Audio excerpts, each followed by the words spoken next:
Welcome back to another live stream. How is everyone doing?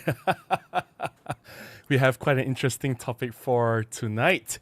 It's about, hey, Micro Four Thirds, Panasonic, and OM Digital Solutions. Please bring back the small cameras. But before we go into the topic, before we go too far, just want to make sure that the stream is working fine. You guys can see and hear me okay. Is the video feed okay? Any problem, any glitches, or any problem with my audio? The microphone is working fine. Let me know in the chat if you can hear and see me fine. I'll wait for some feedback while I drink some coffee. Coffee first. I don't want to keep talking for like 15 minutes and realize that, oh, I was just talking to myself. Or you guys can't even see me. Coffee first, always.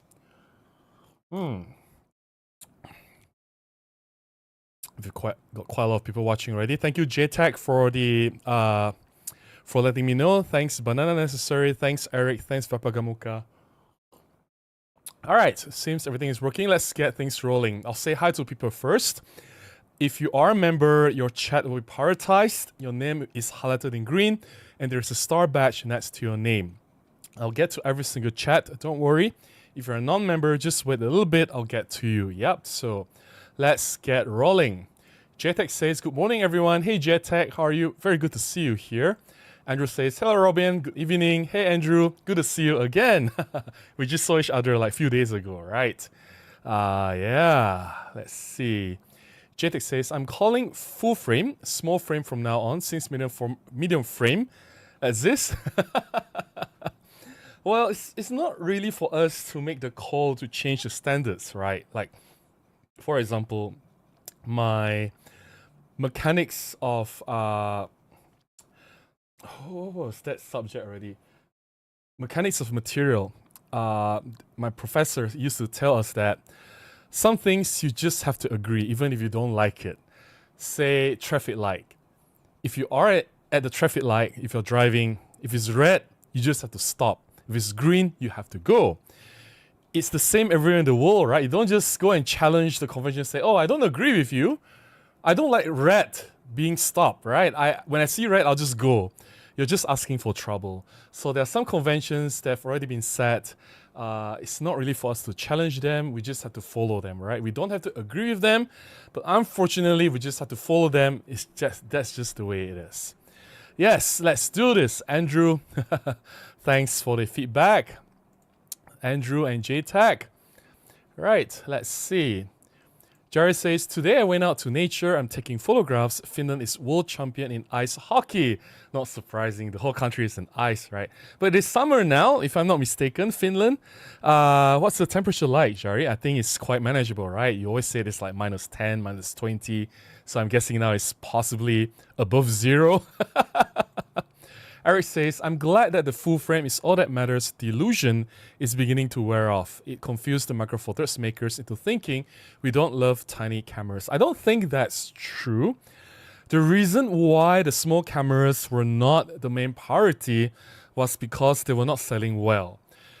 If the market responded positively, if they were selling like hotcakes, it's like Fuji, right? Imagine Fuji and Ricoh, the cameras are sold everywhere and they got back order for months. If that happened for the smaller cameras that Olympus and Panasonic were selling, then I'm sure they will continue to make these cameras. The reason why they were not making them anymore were because they were not selling enough. That is the hard truth. I know that we love the small cameras. I love the small cameras. I want them to bring them back. I think now is the better time compared to, say, 10 years ago. I just think that Micro Four Thirds was a little bit ahead of its time. And they shouldn't judge the camera sales or the success of the cameras today based on whatever that's happened in the past. The market situation has changed a lot. And I think there's a huge demand for smaller compact cameras today. And yeah, it didn't work back then, but doesn't mean that it will fail again now, right? Yeah. Okay, let's see. Yes, let's do this. Greedy Bear. Vapagamuka says, good evening, Robin. Yes, make Micro Four Thirds small again, like GM1 and EPM1 small. I kind of miss those cameras, right? I still shoot a lot with the GM1. I brought it to Bangkok recently, personal travel, did some street photography there, and it's just the perfect camera for travel. I gotta say, even for street photography, it's an amazing, amazing camera. Yeah. Okay, let's see. Zach says, hello Robin. Hey Zach, I was so close to getting the EM10 for 100 Aussie dollars. 100 Aussie dollars for EM10 Mark 1. That is very cheap. It had an EVF issue that was easy to fix. It sounded like an auto switch sensor was dirty. Wow, really? It was easy to fix. Hey. I guess like if you are sure what you're doing, then that will be a 100 Aussie dollar well spent. Yeah. This side to a screen says, the challenge with making a Micro Four Thirds camera smaller, like the ones in the past, we need to reduce the processing and video due to thermals. I think that can make one, but small is more money. You don't need to make these small cameras do video, right? I'm sure they will record video, but you don't have to record like open gate, 4K 120, with like super high bit rate, or all these crazy specifications you put in like GH7, G9 Mark II. Nobody's gonna expect those small cameras to do all this incredible video stuff. If people are serious about doing video, they have options. When I'm going to small cameras, I understand there will be compromises. I'm okay with 4K 24, 4K 30. I'm okay if there's recording time limit. I'm fine, right? I don't need like 4K 120, or I don't need open gate, or I don't need to record like cinema grade quality, or even use like all this crazy shooting raw in camera capability. When I use a small camera, I know it is a small camera. It will not have everything. And when there are some things that they cut away, that's where they encourage people to upgrade to the higher level cameras like the G9 Mark II or the GH7.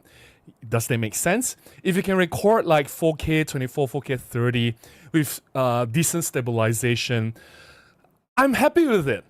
I'm very, very happy with it, right? Fajar says, hi Robin, do you address the title to OM system? What do you mean, OM system? I said Micro Four Thirds, right? So Micro Four Thirds means all the players involved. Every single player in the Micro Four Thirds ecosystem. Tomato says, good evening, Robin. Good evening to you too. Speaking of minus 20 degrees, it feels like minus 20 in Perth now. What's the temperature like in Perth? Let me just do a quick search. Perth weather. Nah, it's only 11 degrees. You're exaggerating. 11 degrees is nothing. Yeah, I've been to a place, the coldest I've been to was minus 10. So yeah, 11 degrees is nothing, Tomato. Zach says, unfortunately, the EM10 sold before I got the money from my eBay. Oh, that's too bad. I'm sure some other better deals will come along. Yeah. Jerry says, I must watch this later. I have with me in forest my EPL8. I think it's very nice and small enough and big enough. So you are in the forest now, doing photography. Wow. Well, don't worry about the stream, man. You have your camera with you. You're out in the forest. Hey, that's the best thing that you can ask for, right? Please enjoy shooting. Shutter therapy is definitely more important than anything else. So don't worry about this stream. Fajar says, hi Robin, do you buy the new Lumix L10? I don't even think it's on pre-order yet. It's not available in Malaysia. Let me see. Facebook. Let's see Lumix Malaysia. I can't even buy one if I want to. Lumix Malaysia. Facebook is a little bit slow at the moment. I don't know what happened. Okay, found it. Let me just load it. Or is it my internet that's wonky? It's either Facebook is very slow or my internet is wonky. Lumix Malaysia, Nature Escape, April 25th was the latest post. May 13, no information on pre-order. I guess you can't buy one if you want to in Malaysia. Ask Panasonic Malaysia what happened. JTech says the EPL7 seems to be the most popular model among the chat on YouTube. Is there anything specific about that version that makes it different from 6 or 8? It is a huge jump from the 6. It has much faster autofocus performance, a way better screen. It has Wi-Fi. I think the EPL6 doesn't have Wi-Fi. It has live composite. EPL6 doesn't have that. And it features 3-axis image stabilization, which was actually much better than the 2-axis on the EPL6. Well, think of it this way. From 6 to the 7 is a massive jump.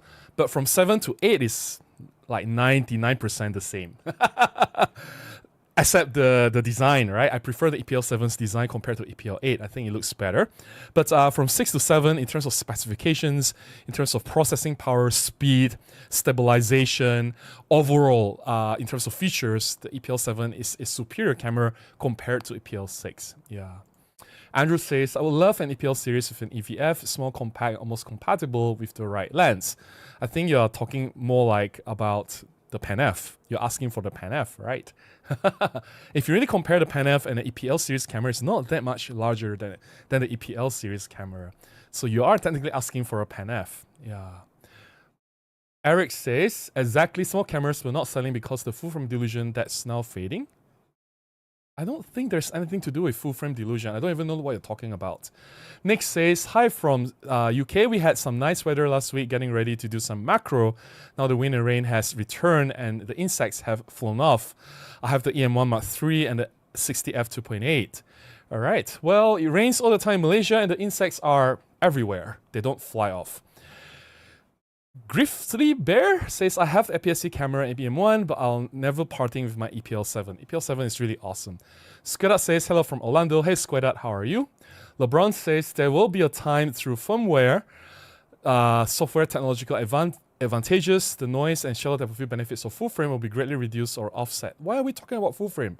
Today's topic is not about full frame. We're talking about Micro Four Thirds and why Micro Four Thirds cameras should be small. Why are we turning this into a full frame versus Micro Four Thirds argument? Like, that is a very sensitive topic, and I would like to avoid it as much as possible. There's no point for us to entertain that.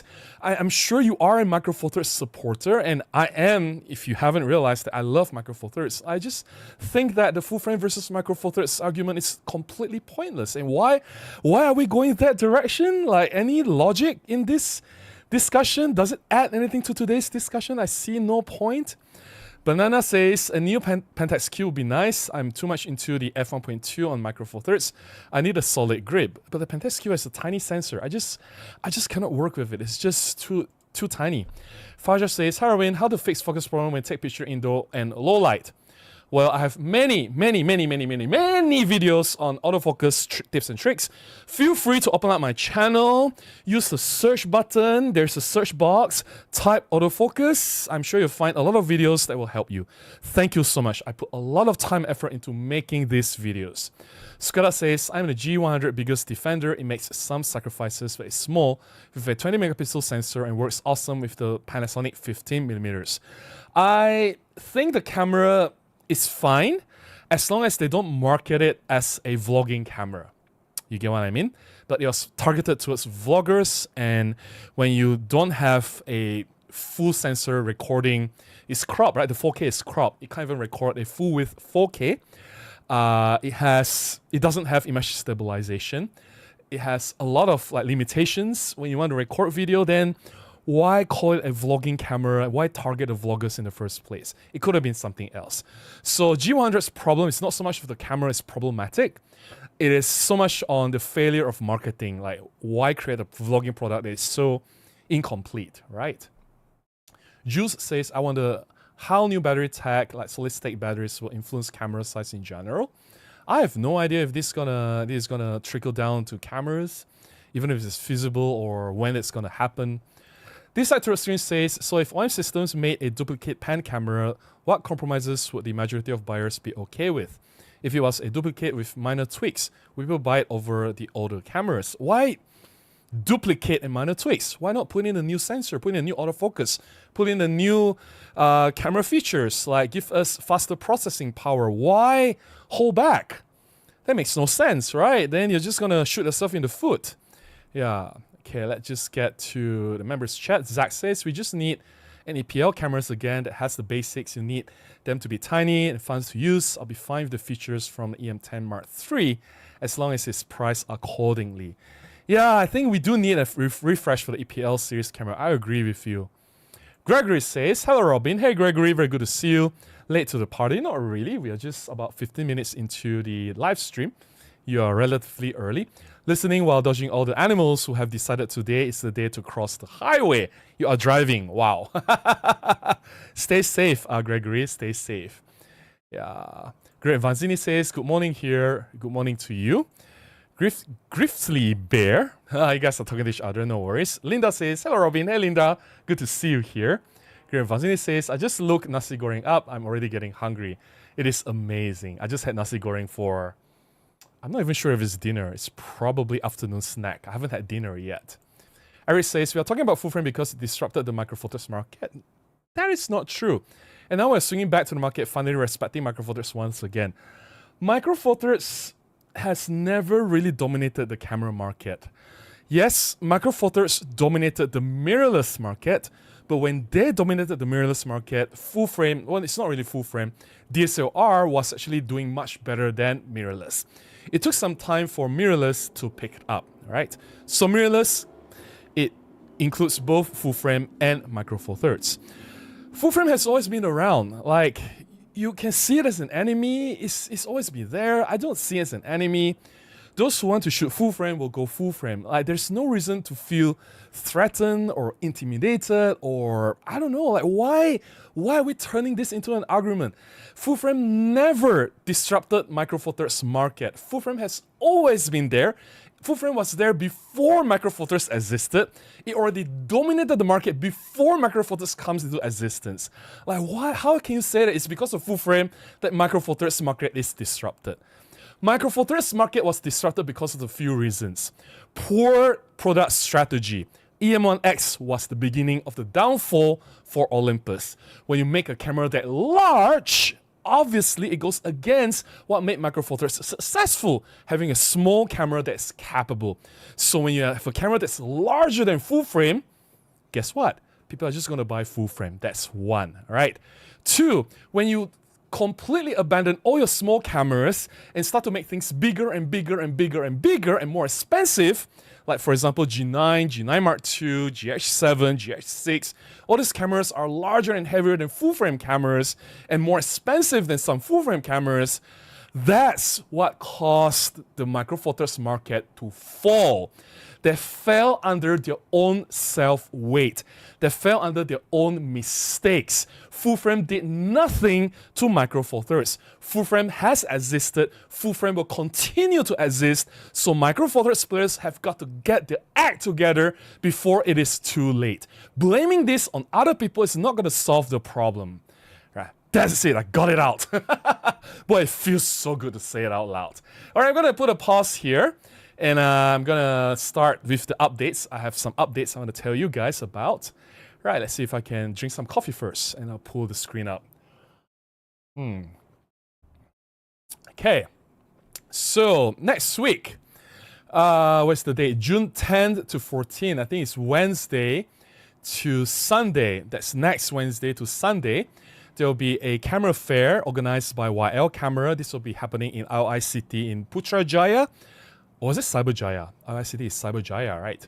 And it's a little bit far away from most people from Kuala Lumpur. You need to drive maybe 45 minutes or 1 hour. So location-wise, it's not that great. But if you're hunting for a new gear, you want to buy, let's say, a new microphone or SD card or a tripod, or you want to get your camera sensor clean, or you want to meet your fellow photographers, I think this would be a place to go. I think most events, I think they have talks, workshops, and I don't even know, like some shoots happening. You can check out the full timetable that will be posted up on YL Camera's Facebook page. You probably want to go in the weekends, right? So probably want to go on 13 or 14 of June, Saturday and Sunday. That's when most of the activities will happen. So this is happening next week. I'm not connected to YL Camera. They are friends. I don't have a relationship with them, but we acknowledge each other. They are the largest camera retailer in Malaysia, and I do have some influence in the market. So we do have like this ongoing, like, hey, you help me, I help you kind of thing. But other than that, nothing official. So yeah, if you guys are free, if you have something new to buy, or you want to check out some camera events, please feel free to visit YL Fair. That will be happening next week. I have some photographs exhibited at the GR Gallery, which is happening in Islik Bookstore, downtown in Kuala Lumpur, the Star Hill. Previously, it's known as the Star Hill Gallery. For those who don't know where that is, it's between Pavilion Kuala Lumpur and Fahrenheit. So if you cross the road from Pavilion, you'll reach the Star Hill Gallery. So in the bookstore, Islit, there's an event space where they set up an exhibition. It's a group exhibition. It's a group of 20, 30 photographers, mostly GR shooters based in Malaysia. And I'm very proud to have some of my photographs featured there, displayed in the exhibition. The reason why I have photographs displayed there was because last year I had a brief involvement with Recall Malaysia. They loaned me the GR4 to test, and I spoke for them during the product launch in 3 cities, Kuala Lumpur, Penang, and Johor. So after that, of course, I don't have any experience with the GR anymore. It was a loan product.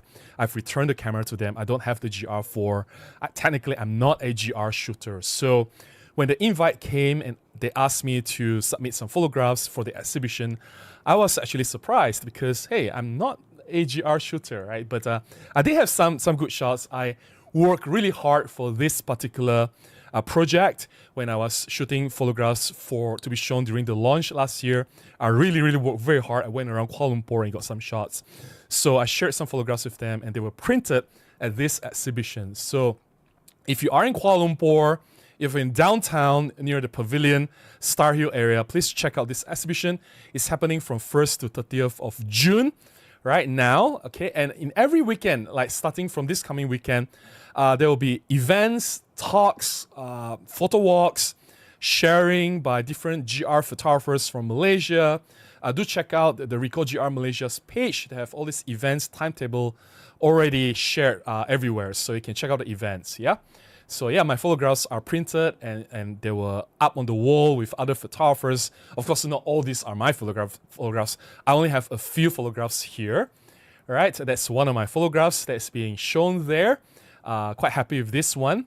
Actually, my project has there is a theme to the photos that I've taken. And unfortunately, the ones that they select, they don't tie in properly because the photographs were to fit their theme, not my theme, right? So when I shot my project, I have my theme. So a lot of my photographs will feature a prominent Kuala Lumpur landmark at the back, in the background. In this particular case, you can see the KLCC Twin Towers was at the back. Yeah, and you can see my photographs up there, right? That's among other photographers. And yeah, this was the photograph that I was really proud of. It was in Petaling Street. There's a vendor zooming by, so I was panning the shot, and I was surprised that the GR camera was actually very easy to be used as a panning camera. Wide angle, 28mm, so you can capture everything, and the autofocus was good enough to make sure everything is in focus. It was really good. Right, so yeah, if you are around, go there and check out the exhibition. Yeah, there you go. All right, so quite happy with this photographs being displayed there. The print quality was very good. And last Monday, if you guys have not checked it out yet, I have released a video, and this time was from my recent trip to Fraser's Hill. I did a fun experiment. I actually used the Olympus MC20 teleconverter, which is a micro four thirds teleconverter. I use it on the old Olympus 4/3 lens, Olympus 50-200 f2.8 to 3.5. They were not supposed to work with each other because the MC20 teleconverter has limited compatibility. It has a protruding part that requires a receiving end. Because I use the 50-200 on my OM1, I need an adapter, right? 4/3 to micro 4/3 adapter. That was a 4/3 lens, and OM1 is a micro 4/3 camera, so 4/3 to micro 4/3. That adapter has a gap in it, and because of the gap, I can slot in the protruding part of the MC20 teleconverter, so I somehow force it to work. And I got some really interesting results, which I will share again here. I've already shared those photographs last Monday, because I seldom do birding. It's not like a very big deal. It's just that I was very happy with those shots. I thought it came out really well, and from an unlikely, unexpected experiment, it was really fun. Not the best setup. If you want best quality images, of course, there's the Olympus 300 f4 Pro. There's the OM system 100 to 400, 150 to 600, 150 to 400 Pro. There's so many other options that will definitely get you better results if you want to do birding and if you want better lenses. I just thought that I was using such an old lens and it was such a budget setup, and from the unlikely fun experiment, the results were really good. All right, let's get to the chat. Right, and then we'll start with the topic already. I see some chat. Let me get it there. Andrew says, I had a look at the EM1X for the first time in real life. My gosh, that was huge. That was the beginning of the downfall for Micro Four Thirds. It is a tank, yeah. Dan the Guitar Man says, yeah, I think Micro Four Thirds needs to go back to the things that made it the format we all love. Smaller, affordable, yet extremely capable. They don't have to beat what full frame can do. They don't have to beat what everyone else can do. They just need to be good enough, fun enough to use, and have some modern features. People will be happy. Just make them really small, really compact, right? Zach says, don't know if you have heard this already, but Perth had a major storm over the weekend, 100 kilometers per hour winds, 8-meter waves. Wow, and king tides, blue boat sheds, walk was way fuller underwater and freer fishing harbor. That is insane. That has never happened to me during my 4 years in Perth. My goodness, that is scary. Andrew says, I hope everyone is okay though, those in Perth. Andrew says, we'll be checking out the GR exhibition next week. Looking forward to seeing your work, Robin. Thank you so much, Andrew. Thanks for the support. I appreciate that. Okay, Greg Vanzini says, I agree with your G100 comment. Good camera, but poorly marketed. Optics says, hello from Florida for Olympus. Let me just...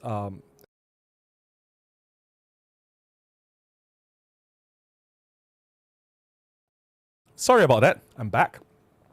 Hello from Florida for Olympus. An updated EPL 7 will be great. I still use mine with microphone accessory. Panasonic just needs to grab an L10 image stabilization and mount. I think the L10 needs to be a bit smaller if it were to qualify as a Micro Four Thirds product. And yes, an updated EPL series camera will be awesome. Yeah. Banana says, the GoPro with Micro Four Thirds mount is getting a lot of hype. Do you think it could spark a new renaissance for manual Micro Four Thirds lenses? No. No autofocus, no go for Robin. Jumpman says, Micro Four Thirds has carved out a niche among two groups, videographers and wildlife photographers. Both niches typically need larger lenses, meaning larger bodies to handle them. Not true. Micro Four Thirds could have dominated the casual lifestyle vloggers market. They could have dominated the street photography market. Why don't they? I disagree with videographers. Out of 50 videographers I know in Kuala Lumpur, only one used Micro Four Thirds. That is not enough. That is not enough. Griffith Bear says, Olympus made the mistake of making their cameras too large back in the day, moving from a tiny OM1, OM2 to large OM30 and 40. That I have no idea. I did not follow the film era. Whatever everyone says, fully agree, Robin. If Panasonic released a modern GM1, GM5, it would sell out instantly. Yeah, definitely, definitely. All right, let's put a pause here. So tonight's topic is very simple. It's not so much of me sharing what I think. It's more like I'm asking you guys, like, do you agree with me that Micro Four Thirds should make smaller cameras again? Basically, I think what makes Micro Four Thirds so special, the core strength of Micro Four Thirds is that the cameras and lenses as a system is so compact, so light, and yet they are capable of delivering professional level results. They may not surpass what full frame can do, it's just physics. Larger sensor can collect more light, you can have more dynamic range, more high ISO, you can have more resolution with less penalty. That's fine. If you want ultimate image quality, there's full frame, there's medium format, sky is the limit. You can just go, that's why there's options, right? So what made Micro Four Thirds shine? Why I chose Micro Four Thirds as my primary system as a professional photographer? It's not because it offers me the best possible performance. It's not because it gives me the best possible results. I don't get the best image quality out of my Micro Four Thirds. What I get out of Micro Four Thirds is that it is really compact, it is easier to handle, I'm more efficient handling my Micro Four Thirds products, and in many situations, it actually works better than non-Micro Four Thirds options, right? Because it's so small and so light, I can run around. I have a lot of jobs that require me to move a lot. I can carry a sling bag, fit in 4 prime lenses, and 1 camera that can easily weigh less than 1.5 kilograms. easily. The camera is about 500-600 grams. Each lens is like 45 f1.8. It's only 45 f1.8 is only 116 grams. The 9 f1.7 is only 136 grams, right? The 75 1.8 is maybe 300 grams. You get the idea. You add everything with the camera, it's like less than 1.5 kilograms, right? Or maybe only 1.2 kilograms. I can run around very fast. I can handle the cameras and lenses easily. And it has been more than sufficient. Like people argue that larger sensor is better and everything, but no, for me it's like Micro Four Thirds. Over the years, I've shot so many jobs I've delivered to my clients. My clients have never complained about image quality. They were always very happy with my results. If not, why do they come back to me? I've just shared the recent shoot that I did with you guys, like just 2 weeks ago, the previous live stream. It was the entire stream was about me sharing the images from that job. Right, and that client was happy as well. She gave me the feedback. She was very happy with the photographs. Her words were, amazing photographs. I'm so impressed. Right, so if I can get images that can satisfy my clients, I can get paid as a professional photographer, and it's more than good enough. It's not just good enough. It's way more than good enough. Why do I need to use larger and heavier system? The fact that all these lenses are so tiny, the 45 1.8, 75 1.8, I'm so happy with them, right? So there's a reason why I love Micro Four Thirds, and that's because it's truly small, truly light. I use EM1 Mark II as my main camera for jobs. I know EM1 Mark II is not too small. I need it to be a certain size because as a professional photographer, I need proper handling. I need the dual dial control. I need dual cut slots. I need longer battery life. I need built-in electronic viewfinder. I need really good image stabilization. I need a robust built camera. I need weather sealing. You put in all these things, you can't really make a tiny camera. But on the days that I'm not working, you guys have seen me already doing my POV videos when I roam around the streets of Kuala Lumpur, or when I do my inside macro photography, when I do my personal projects. I don't carry the EM1 Mark II or the OM1 around. I prefer to shoot with, say, the Olympus EPL7. You guys have seen a lot of my videos on the Olympus EPL7 or the EM5 original. I use these two cameras a lot recently. I'll continue to use them. And part of the reason why I love using these two cameras is because they are a lot smaller and lighter than the EM1 Mark II. Right? For casual photography, when I just go out to have fun doing my street photography, hang out with my friends, when I have brunch, when I don't take a photograph of that fancy looking cake or a cup of overpriced coffee by the window, I don't want to have a large, say, GH7 with, 300 f4 Pro. It doesn't make sense, right? I just carry like a EPL7 and a kit lens. That will do the job. Right.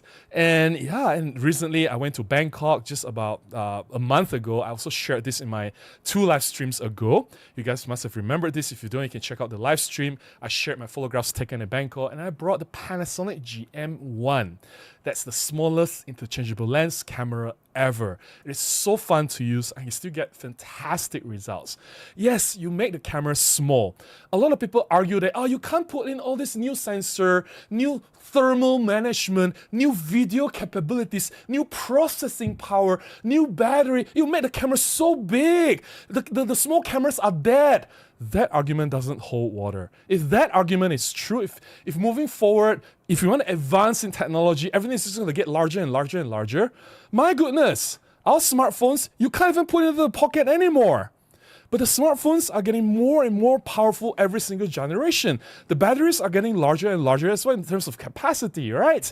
We get better resolution screen, we get faster processor, more powerful processor, we get more storage, we get better battery life. And yet, the phone doesn't become bigger and bigger and bigger and bigger.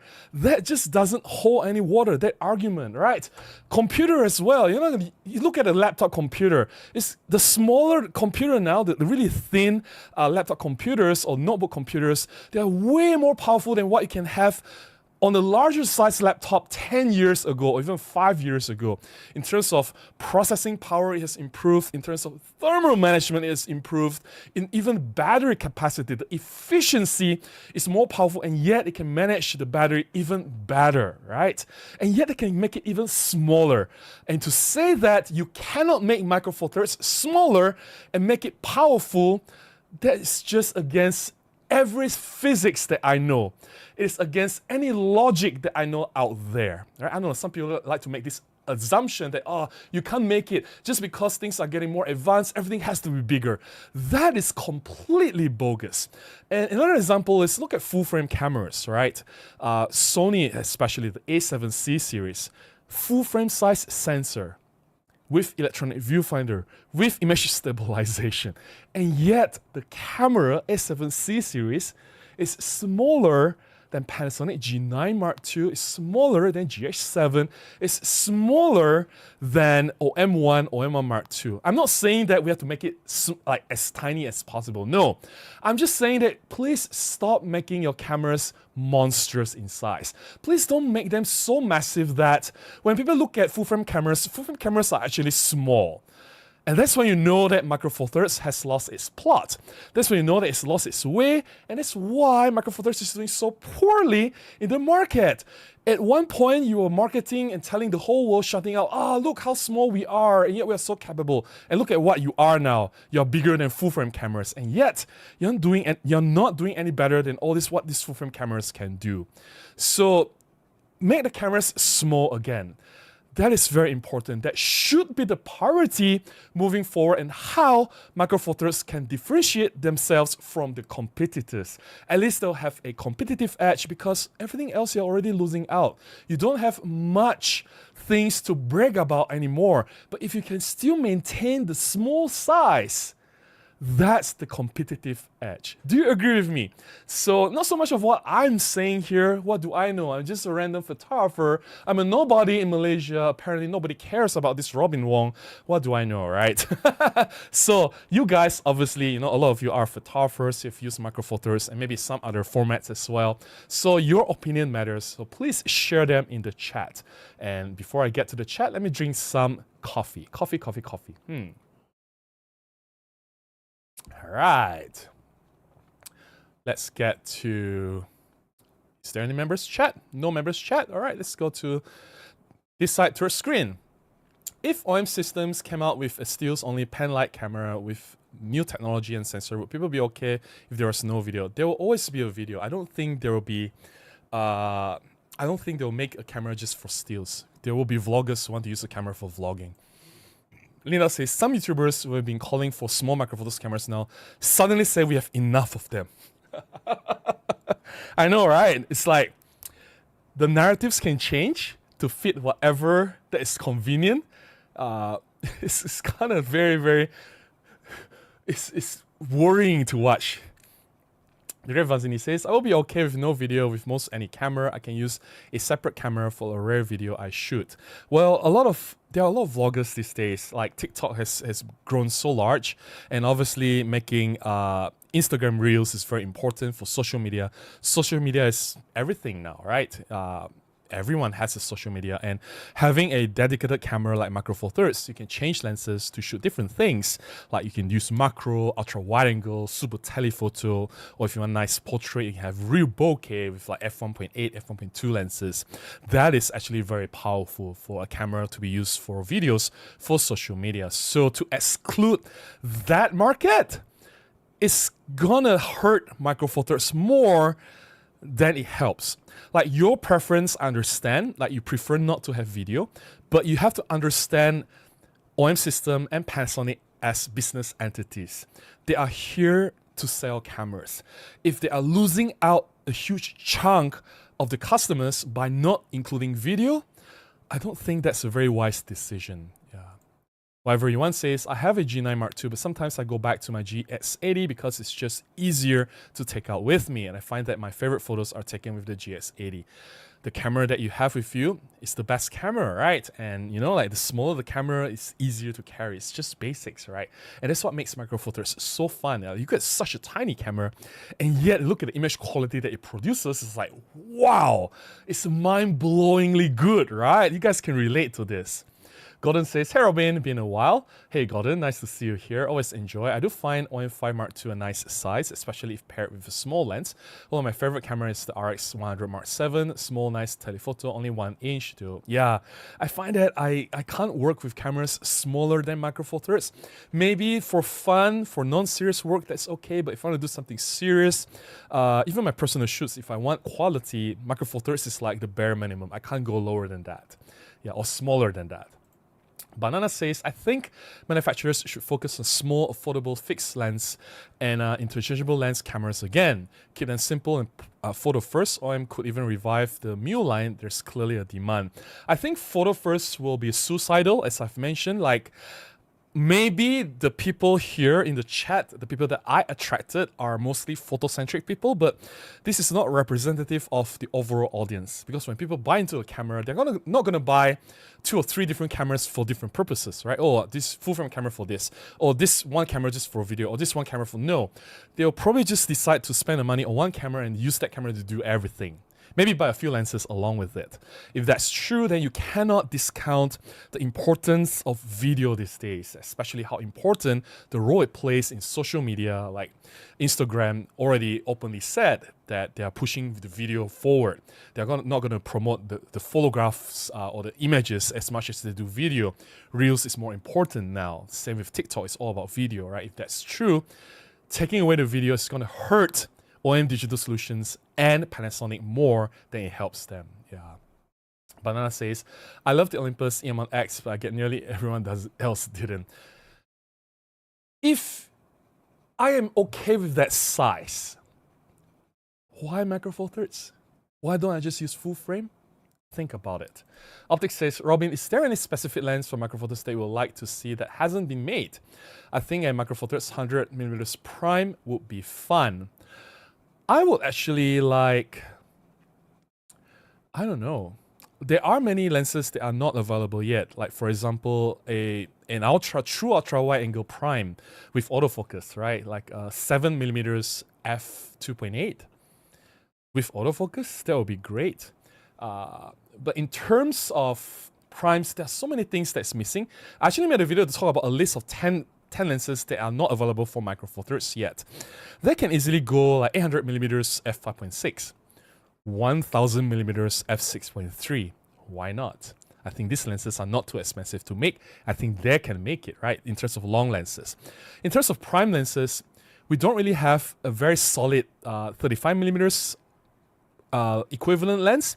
We have 17 f1.8, but that lens is a disaster. I've said this already. I don't like that lens. So an updated 17 f1.8 or f1.4 will be amazing, or 18mm, right? 17, 18mm. Either one, it will be really, really amazing. Or a 14mm equivalent. We only have 2 14mm lenses, right? The 20 f1.7 and 20 f1.4. The 20 f1.7 too slow. I don't like the rendering of the lens. It's an old lens. Like, why don't they update the optical formula of that lens? Like, come on, if you're going to talk about lenses that's not available yet, or that could have been better, or things could have been improved, I can spend 1 hour talking about this. That's a different topic altogether. Yeah. Jesus says Micro Four Thirds arguments go down. Yeah, I'm an engineer. Sorry, I stick to facts. When I see numbers and facts, like, I don't just twist and turn whatever the information is to fit my narrative. I don't do that. I see them for what they are, right? And I think it's very important to stay objective. Yeah, let's get to members chat. Gregory says, small is why I went with Micro Four Thirds. Pocketable is always going to be a big desirement, if not requirement for me. Yeah, like, seriously, you have the GM1, you know how amazing it is, right, Gregory? Dan says, Robin, do you think Olympus will come out with a direct competitor to the new Panasonic L10? I think competition is healthy for Micro Four Thirds. Well, I don't think so. If they wanted to make one, they would have made one 10 years ago when the first LX100 was launched, right? They simply don't care. And well, let's just let Panasonic have their win. Seems like the Panasonic L10 is doing well. according to the marketing, they said that it exceeded their expectations, the pre-order. So I don't know what the expectation are, because in Malaysia there's zero pre-order. Like there's no information anywhere available. Like you can't even buy one if you want to. So they said it's exceeded. I don't know what's the expectation in the first place. Yeah. Jeffrey says OM1 size is just perfect. There's a reason why OM1 is the best-selling body of all time from OM since 1926. I shoot full-frame Sony flagship bodies. Also, I am happy. Body size is similar, full-frame glass, heavy. OM1 is the best-selling body of all time? Are you referring to the OM1 film camera? Interesting. OM, I mean old habit. Okay. Gary says, nostalgia led me to buy an OM1 Mark I. I do not think it has 100 shots on it. EPL8 led to GM1, GM5. PanF is my big boy camera. It is as large as I'm going to go. Yeah. PanF is okay. I think it's still manageable. It's still smaller than the EM1 or the OM1, right? I think PanF is still quite decent for what it is. Gregor says, I'm too old for video, but I get that cameras need to have broad appeal. I question if anyone ever really goes back and watches the videos they take. Well, the videos will serve the purpose of boosting the social media, and social media is everything these days. It's basically currency, right? So if you can improve your production quality by using a proper camera, why not? I don't see why they shouldn't explore this option. Andrew says, I just could imagine the EM1X paired with the tiniest micro four thirds lens, a one-of-a-kind pairing. Yeah, you can pair it with anything you want, really. Zach says, my friend's Canon 4000D DSLR is the same size and also lighter than my EM1 Mark II. Of course, my EM1 Mark II is a more premium feeling, but it was 10% smaller and lighter. Well, it's not really fair to compare 4000D because 4000D is technically an entry-level camera, and EM1 Mark II is a professional-grade camera, which I still use to do my professional jobs.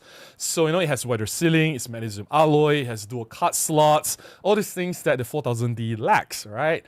So, if you want an equivalent camera, I think Canon R6 Mark II, Mark III would be a better size comparison if you want to compare directly with the EM1 Mark II. Yeah. Lan says, hi Robin, hey Lenny, good to see you again. Hope you are good. I'm doing alright. How I'm late again? Yes, small micro four thirds camera. It can't beat my EPL7 for size and quality, and I have the attachable viewfinder when needed. Yeah, EPL7 is just such a lovely, lovely camera. Andrew says, if OM System is going to make an announcement for a new pen series, I think it's time to buy a lottery. It's not that bad. They said they were developing pen camera what? We just don't know when, where, what the details are, but they did announce that they are going to make one, right? Gregory says, I have magic frames in my bedroom, office, and living room. The one in my bedroom flips through my Malaysia trip photos. Ah, you have the digital photo frames. Amazing. Gregory says, I cannot imagine how I could watch videos other than a dedicated sit-down session. That's what people do, right? Their face is glued on the smartphone all day and they just flip through the videos like no end. Like it's doom scrolling, right? That's what all the people do these days. And not just young people, everyone. Yeah. The Great Vazini says, it might even cost more to remove video. Nah, not really. But then again, why would you do that? It's suicidal. Jumpsman says, to think Panasonic hasn't seen what drives sales and has moved towards videography seems silly. Also with OM and wildlife, small cameras, can't charge as much for them. Us micro four street photographers are cheap. Well, I can understand that the cameras cannot be cheap anymore, but you can't just charge all your cameras $2,000 to $3,000, right? It just doesn't make sense. You need to have a few cameras that are affordable and accessible and to get people to come into the system, right? If all your cameras are super expensive, then you are losing out to everyone else. Nikon, Fuji, Canon, Sony, they have affordable cameras. Yeah. Captain Webb says, no longer battery life excuse for huge bodies like Lumix L10. Micro four thirds users can carry spares if they need. Well, like, I don't know, like, what in the camera eats so much battery? It just doesn't make any sense. Just doesn't make any sense, right? Ezra says, please make micro four thirds great again. The only way to make micro four thirds great again is to make it small. Come on, it's so simple. Kalexico says, I recently bought a Fuji X-C5 and sometimes chose my old EM5 Mark II over it for personal stuff. I just wish we had a small rangefinder style micro four thirds camera with a viewfinder, better autofocus video. That's where the demand or the request for the Pan F Mark II comes in, right? Everyone's been asking for Pan F Mark II, Pan F Mark II, and then they gave us the OM3. Like, what the hell, OM Digital Solutions? Why? Nothing against the OM3. I think it's a great camera. I did say that it's very beautiful. Just like, the market is saying one thing, it's asking for one thing, and you're like giving something completely different. Like, what kind of message are you sending to the market, right? Lenny says, "Hi Robin, hope you are good." Hey, I've read your comment already. Ah, there you are. Rennie says, "I look at the micro four thirds system as a whole. The size of the lens is an important factor." I thought I said that already. Right. Okay, you guys are talking to each other. No worries. Gregory says, "I do not have any social media accounts except YouTube and LinkedIn. Does anyone ever watch all those vacation videos people post on social media? I have not." Not really vacation videos though. It's more like, oh, look, I'm eating at this fancy restaurant. Look at the expensive food that I just ordered, that kind of video. Or, oh, look, I bought a new dress. Look at how pretty my body is. Don't look at the dress, actually. Look at my body. My body is so pretty. You know, that kind of video. Or like, oh, look, I'm working out in the gym, barely wearing anything. Those kind of content, and people just keep scrolling and scrolling and scrolling, right? Yeah. Gary says, "If they are glued to your phones, how do they avoid the turtles crossing the road?" Nobody cares. Kill all the turtles, man. Right. Let's see. This side tour screen says the top selling vlogging cameras are the DJI Osmo Pocket 3 and the Sony ZV-E10, two completely different cameras in form. The Sony ZV-E10 tells you why, right? The ZV-E10 allows you to change lens. It tells you that there's a market for that. The Pocket 3, as much as I love it, I use it for a lot of my videos. You guys have seen my videos shot with the Pocket 3. You can't change lens. You're stuck at wide angle, right? I know the Pocket 4 Pro will have a telephoto lens. I don't know how good that will be, but it's still a tiny sensor. There's only so much you can do. Like, when I film myself with the Pocket 3, when I look at the images or look at the footage out of it, it is better than smartphone, don't get me wrong, but it's still very, very far in terms of quality. There's a huge gap compared to what I can do with a micro four thirds camera. So sometimes I wish I can carry my micro four thirds quality into the Pocket 3, which I know is physically impossible, but you get the idea. That's why the Sony ZV-E10 is still doing so well. It just fills in the gap, right? So yeah. All right, I'm gonna put a pause here. I'm just gonna share, not really share, but go through the photographs again. But before I do that, let me drink some water. Gotta stay hydrated. I want to share some of the bird photographs that I've posted on Monday's video. Don't worry, I do have 2 more sets of photographs after the bird. I know the bird is more like a reuse of the photographs, but I want to talk a bit about the bird photographs. So for those of you who don't know, I went to Fraser's Hill 2 weeks ago. It was over the weekend, Saturday and Sunday. It was a YL Camera and OM System Malaysia's event. At Fraser's Hill, it was a popular place for bird photographers. In fact, we have an international bird race event happening in June, 21st June, I think, 20th, 21st June. I'm not going this year. I have something else during that weekend. But I went last year, so it was totally amazing. So I went again 2 weeks ago, and I did some birding. Actually, I did a fun experiment. I used the Olympus 50-200 4 thirds lens together with a micro 4 thirds teleconverter, the Olympus MC20. It was not supposed to work. I forced it to work. How I did it, you have to watch the video. It's very fun. So here are the results. Okay. So this was one of the popular birds, very easily found in Fraser's Hill. This is the chestnut-caped laughing thrush. Chestnut-caped laughing thrush, yeah. I love this because it looks so prominent. It's like it has a white circle around the eye, and it has the red hair. So it looks really, it's like the bird has some funky character. It looks really, really cool. And you know, like how people, I've gotten this comment several times that, Robin, you're shooting your birds in the Kuala Lumpur Bird Park when I test the Olympus 100-400 lens, when I tested the 50-200 lens. You know, like I can get so close to the bird because the Kuala Lumpur Bird Park is a zoo environment, right? So it's not really a real representation of reality because in real world, The birds don't come so close to you, right? They're far away. You know, like what you shoot is impossible to get. Well, now I'm actually in the wild. This is not a zoo-like environment. The bird can choose to fly away if they want to. And yet I got these shots. And I'm not even using the best possible equipment available to me, right? I have other photographers with me at that time. They were using the 300 Pro. They were using 100 to 400. Some were using 150 to 400 Pro as well. And I've seen the images they've taken on the camera screen. Their shots were better than mine. They were clearly sharper, more details. You can see the feathers, the fine details contrast better than mine. But to say that, oh, you know, like Robin, what you do is rubbish. What you do is irrelevant. What you do is pointless. You shoot in the bird park, it's useless. The test is negligible. It doesn't apply in real life. Well, here you go. How do you explain this? And this is a gray-throated babbler. Gray-throated babbler. Yeah. And yeah, it was that near. In fact, I did not even zoom to 400 millimeters on this one. It was only 300. This was 300 millimeters. I checked my EXIF data. And I got so close to this gray-throated babbler already. Oh no, you know, like you're testing in Kuala Lumpur Bird Park. You know, try to go to the wild. The birds will be very, very far away. And the lighting is not, oh my goodness. You can see the complaints and complaints and complaints. Because the birds are far away, you don't blame the lens, right? You should blame yourself. Don't blame the birds. The birds are innocent. Blame yourself. Like, you know that shot is not going to be good because it's far away. Try again. Find another shot. Find another opportunity. Go nearer. Push yourself. Be a better photographer. Stop complaining. Oh my God. And then another thing that is so impossible that I always keep hearing is like, oh, you got so close to the bird. Of course the birds are going to be sharp. But I shoot the birds that's far away. The lens sharpness is very bad. They say that the sharpness will change when the birds are different at a different distance. Here is the truth in terms of scientific accuracy, right?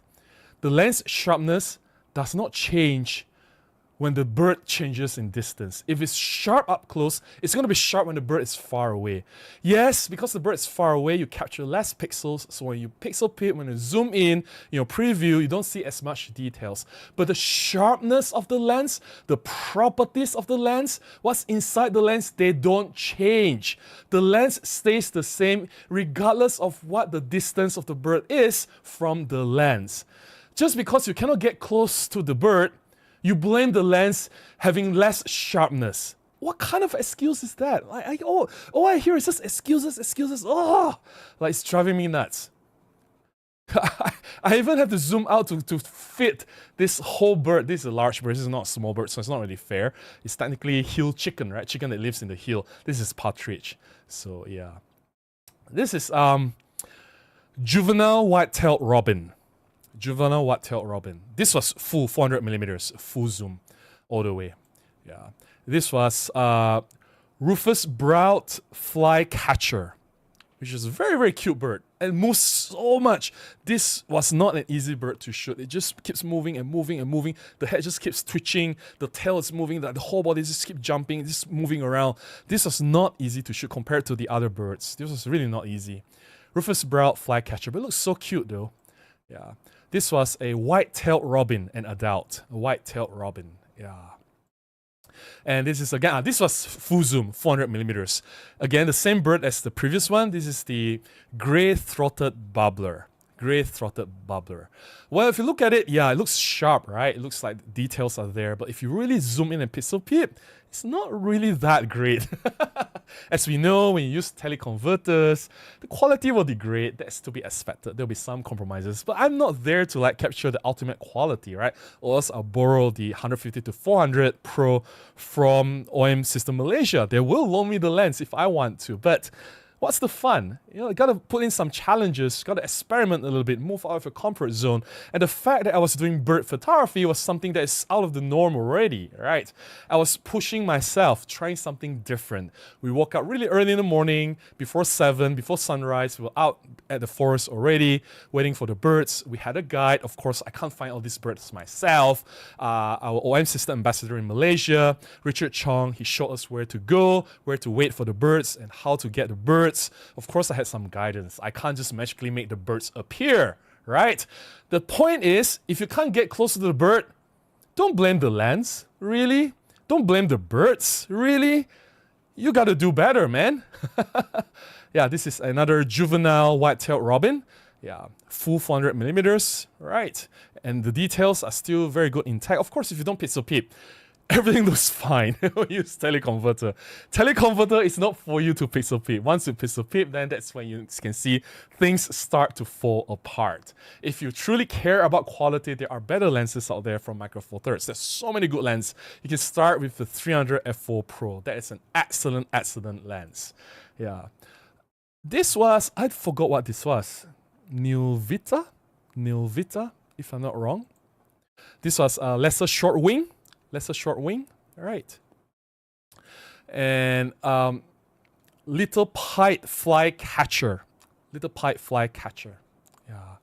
And same again, the rufous browed fly catcher. I mean, like, these are not great photographs. I'm not saying that, oh, these are amazing. But no. I want to make a point. Like, a lot of people, they always question my reviews, right? They question the validity, the credibility, or like whether my review makes sense or not. Like whether it is you can trust what I say or not. Like, and the thing that I get attacked most was, oh, you can't get close to the bird. You should test this lens in the wild. Well, here you are.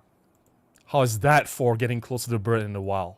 Right, and this is the last shot for the day. This is a very common bird found everywhere in Kuala Lumpur. I don't need to go all the way up to Fraser's Hill for this. This is the Oriental Magpie Robin. This is everywhere, and I can easily get close to them anywhere. Just walk out of my house to the park, like 2 minutes walk, I can find this Oriental Magpie Robin already, and I don't need to go to the Fraser's Hill. All right, I do have 2 more sets of photographs to share, so don't go anywhere later, but I do need to drink some water to stay hydrated, and I'll get to the chat. Yeah, it's already 11 o'clock. Yeah, and we have 92 people watching.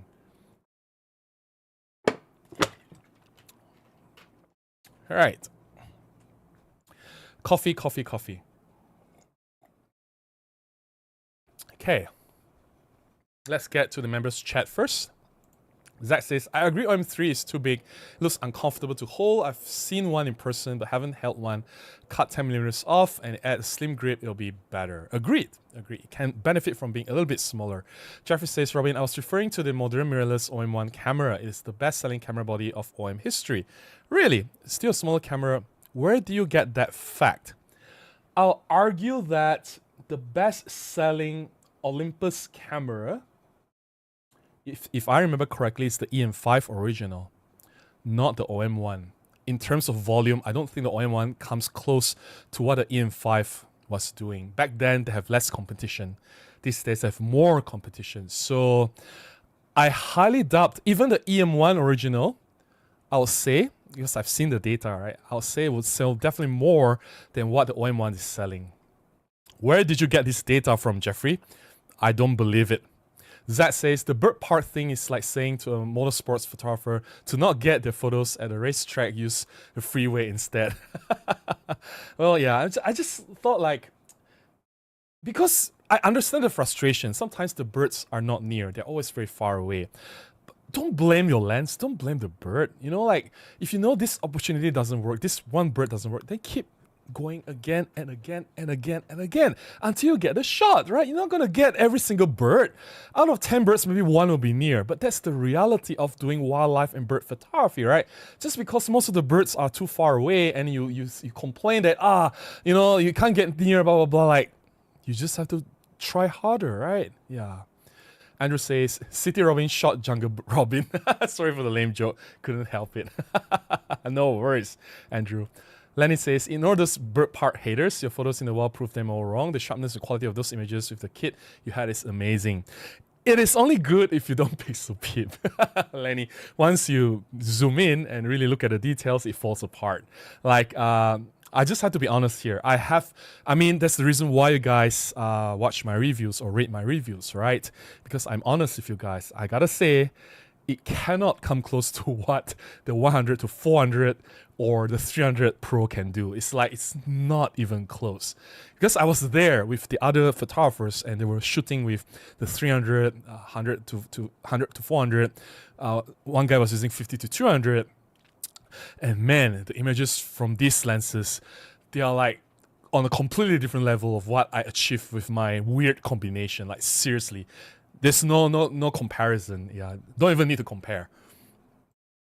Jerry says, check with your OM guys. Dude, I work for Olympus. I was talking with the director of US supply chain system for OM, asked him pointed questions because I was surprised. I followed up with research and it appears factual. Nah, that's not true. OM1 was not really selling that well. Trust me on this. If it was selling as good as you were saying, then why are their financials in red? I think they're still in the reds. They're not doing well. The best-selling Olympus cameras, or are you saying that in terms of OM Digital Solutions company minus Olympus? You don't count Olympus. If you don't count Olympus, then maybe that's true. But in terms of sheer volume, no. It was the EM5 original and EM1. Yeah. Dude, I know my sources. I know my sources. I worked for Olympus. I have access that not many people have. You just have to trust me on this, man. You just have to trust me on this. All right, let's get to the non-members chat. All right. Enzo says, hi Robin, I think OM system could implement a crop mode like full frame does. It would be great to switch from 17 to 25 with one button press. Nah, I'll just manually crop. Hey, did you know says, small micro photo stream will be a new GM5, Olympus making a modern trip series smaller than the Pan F. Yeah, like we need small cameras again, right? They'll be really exciting. Like, why don't they make them? Like, seriously. Siprash says, sorry to sidetrack, but just curious, not sure if anyone can help me. This has missed time. Is there a way to record video on OM3 in a native 4:3 aspect ratio? No. OM3, they don't have open gate. It'll be 16:9. And Pio says, I want Samsung to make NX cameras again. Well, Samsung gave up on the imaging business, right? They saw that there's no future. There's no way for them to make money, so they just gave up. Cold. Upgrade Lemonade says, I keep saying I don't know why we can't get a small body and powerful micro photo super camera. Look at the Osmo Pocket 4 and Insta Luna. I'm sure OM and Panasonic could create something close. I'm sure they can. They just chose not to, which doesn't make any sense. Yeah. Linda says, changing one's opinion about camera size is fine, but I know when I'm being gaslit. Oh, yeah, that's kind of serious, right? Like, I think being consistent is very important. Like recently, I was being called out by a person on Facebook, not on YouTube, but on Facebook page. At the end, I have to block that guy because he was being too toxic. So you're saying that it was about Live ND. So in that post, I was saying that, hey, Live ND is amazing and all, but be aware of the limitations. Live ND, you can't use it in video. It's only limited to ND32, 64, depending on which camera. You can't use fast shutter speeds because when I use ND filters, I can use it to shoot with flash. Obviously, if you use Live ND, you can't use it with flash. Or if you use an actual ND filter, I can use like f1.2 lens under hot sun to cut the light. Obviously, you can't use fast shutter speed. So it's like, there's a long list of limitations that I said, hey, you can't use this Live ND. And that person said, oh, Robin, now that you're no longer an Olympus ambassador, suddenly the Live ND is not good anymore. Suddenly Olympus cameras is not good. I was like, what the F? And then I pulled out the video that I did about Live ND like 5 or 6 years ago when I was an Olympus ambassador and showed him that inside that video, I have listed the exact same limitations and more. I was really honest when I was an ambassador. I listed all the weaknesses of the Live ND. I cautioned people saying that you cannot replace a real physical ND filter. If you want to use the Live ND, it has limitations. Please be aware of it. I said the exact same thing and even more 5 or 6 years back when I was an Olympus ambassador. I have evidence. And now I'm not ambassador anymore. I still say the exact same thing. I think consistency is very important. Of course, when I threw this at that person, he changed the topic saying, oh, you don't allow comments anymore, blah, blah, blah. I'm like, okay, I've proven you wrong. You accused me of something that I didn't do. Right? You said some things that are wrong about me. I've proven you wrong and you don't apologize. I block you. So that's the end of the story. And I think consistency is very important, right? I think it's okay to change your opinion. Just be upfront about it. Don't be sneaky about it. Don't be like, oh, just because now there's a new camera, to justify the size of the new camera, suddenly it's okay to have a large camera. I'm like, what? Like I cannot brain the logic of the change of mind. Yeah. Marcus says, hopefully someone will use a silicon carbide battery interchangeable lens camera. I don't know. Seems like there's a lot of new battery technology that's not explored yet, right? Zed says, I would love a 300 Pro, but at this point I'll take 3 years to save for it. I cannot... Zach, I'm with you. There's no way I can afford one.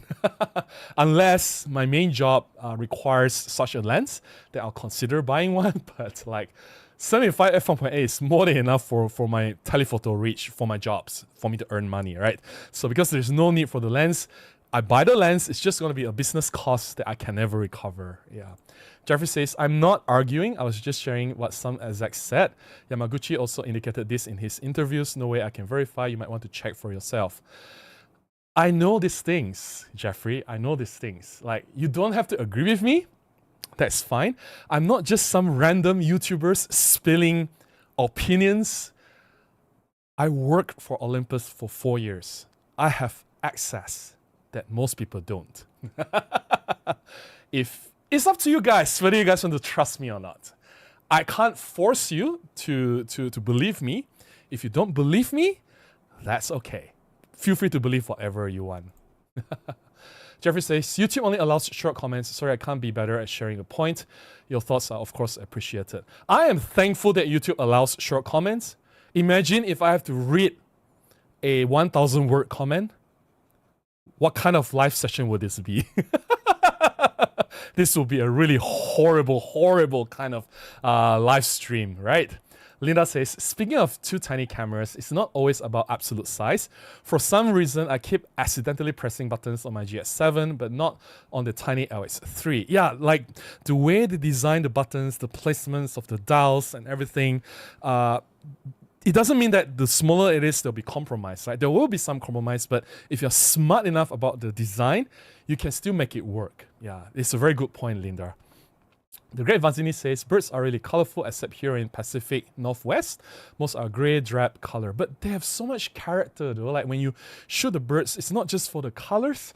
It's like you can see the personality in the eyes as well. I mean, wildlife shooters will understand this, right? You shoot it because these creatures are so wonderful and you want to capture that part of their life, right? Jaman says, all right, Mr. Engineer, is it possible to create a curved sensor larger than the micro four thirds sensor that could be pre-existing lenses with full coverage? Would that require completely redesigned lenses? I'm not that kind of engineer. I build houses, bridges, roads. I don't make cameras.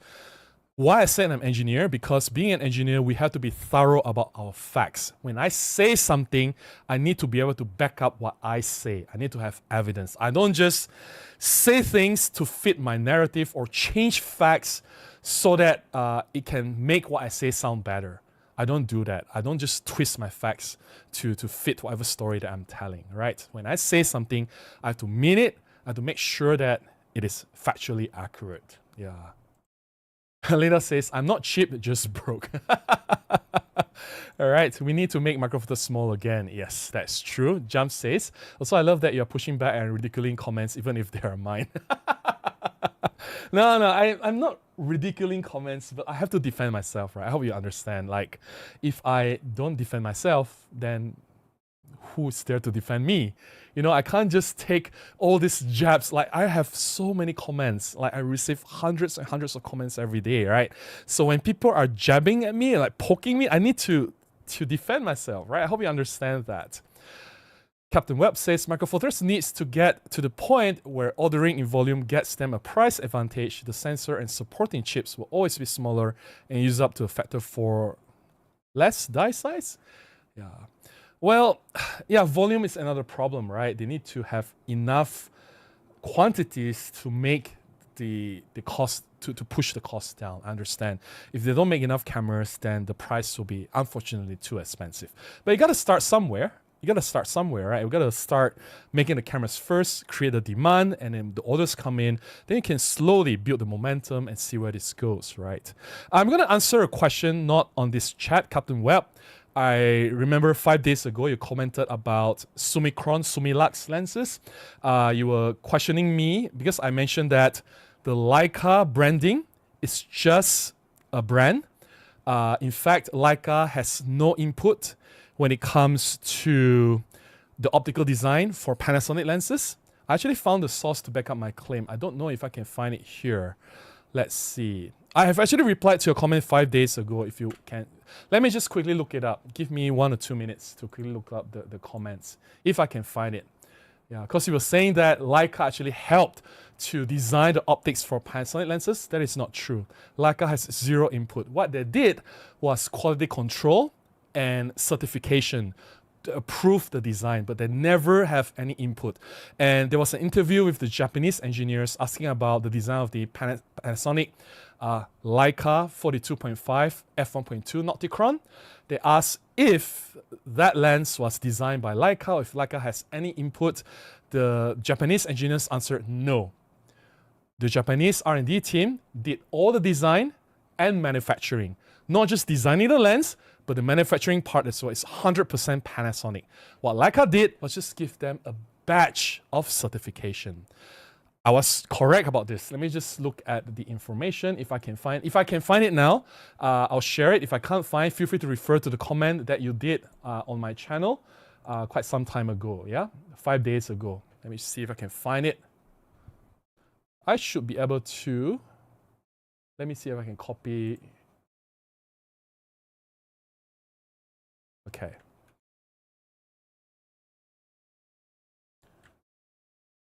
Should be able to find it relatively quick. Because I get really sick of people calling these Panasonic lenses Leica. It has nothing to do with Leica, seriously. So here is, I found the link already. All right. This is the link. It is in Japanese. You can feel free to translate for it. Panasonic X Leica lenses.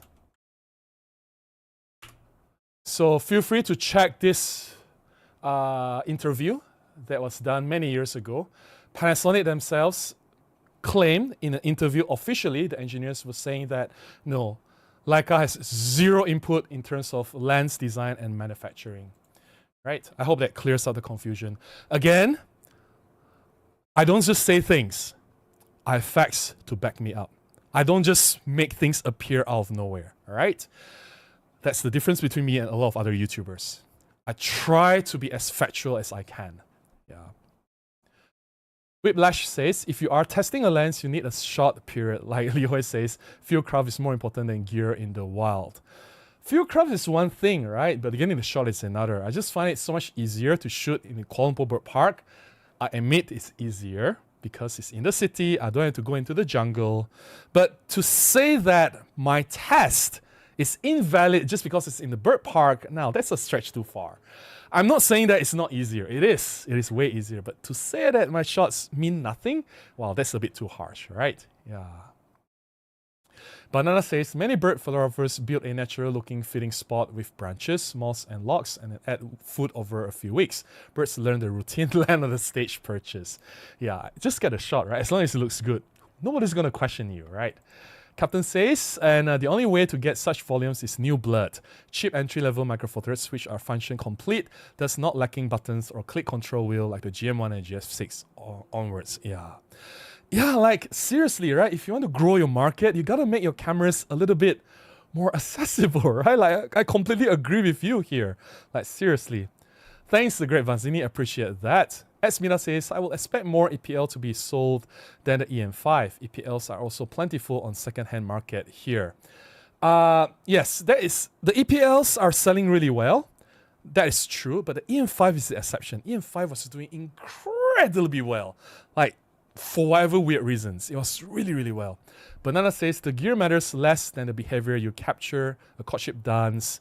a bird using tools. The photographer who waits all day will always beat the one who show up with a 6,000 pounds lens for 40 minutes. I agree. Like patience, right? It's all about patience and how much you want the shot. How far are you willing to go to get the shot, right? How passionate are you? Yeah. Let's get to the members chat. Jeffrey says, all right, mini novella comments. So we have compact comments and hopefully compact cameras to shoot with. All good. No worries. Hey, Wolfie. Good to see you. Wolfie is in the house. Sorry I missed the start. Damn, YouTube hasn't notified me again. No worries, Wolfie. No worries. Just glad that you're here. Jeffrey says, your smiling pushback is always welcome. I trust your fact-checking and memory, which is why I share stuff OM might tell me. No worries. Well, I'm not surprised that they're just trying to make themselves look good. But if you are saying that it's OM Digital Solutions, then yeah, of course, OM1 should be the best-selling camera up to date. Yeah, that's not a lie as well, right?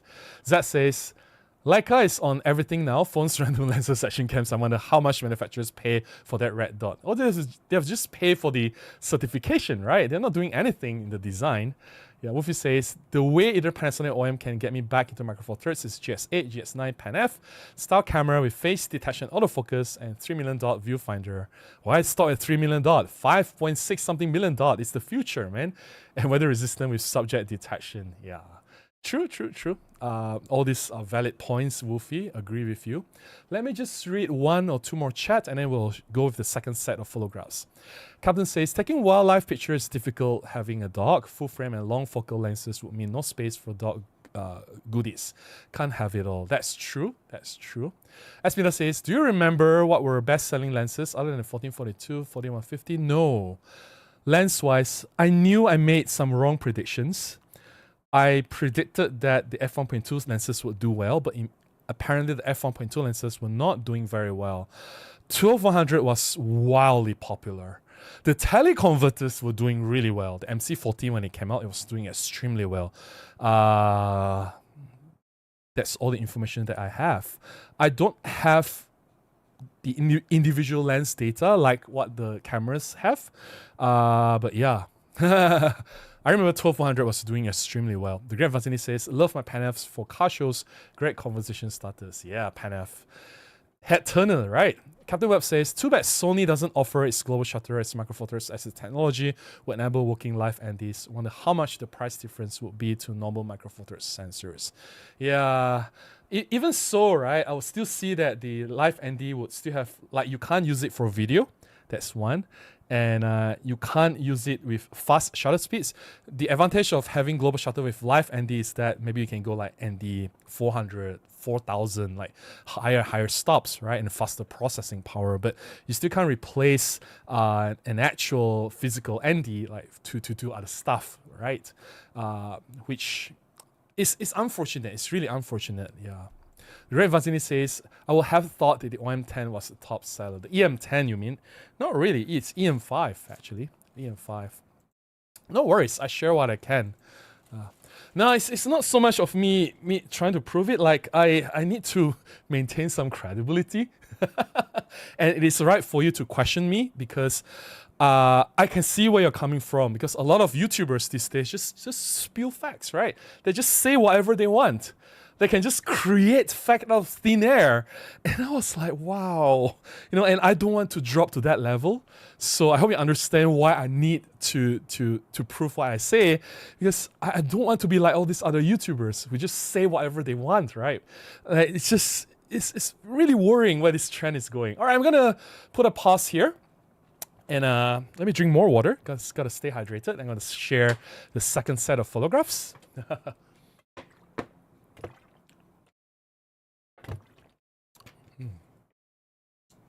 And coffee, we still have some coffee left.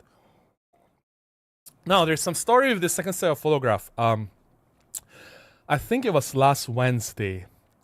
These photographs were taken last Wednesday. It was a public holiday, Hari Raya Korban in Malaysia.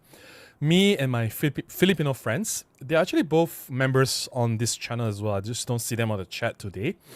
Me and my two friends, we hired a model. So it was supposed to be a model shoot in the morning, and I wanted to make a video to talk about how amazing this Olympus 45 f1.8 lens is for shooting portraits, because I think it is an excellent portrait lens for Micro Four Thirds.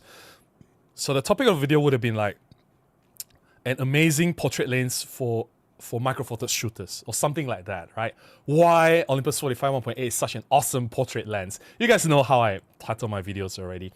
And it was going to be a POV shoot. I'm going to put my action camera on my chest and it will record everything that's in front of me, shoot the screen of how I compose my shots using this EM5 original and the 45 1.8. So that was the original intention. However, unfortunately, the model stood us up.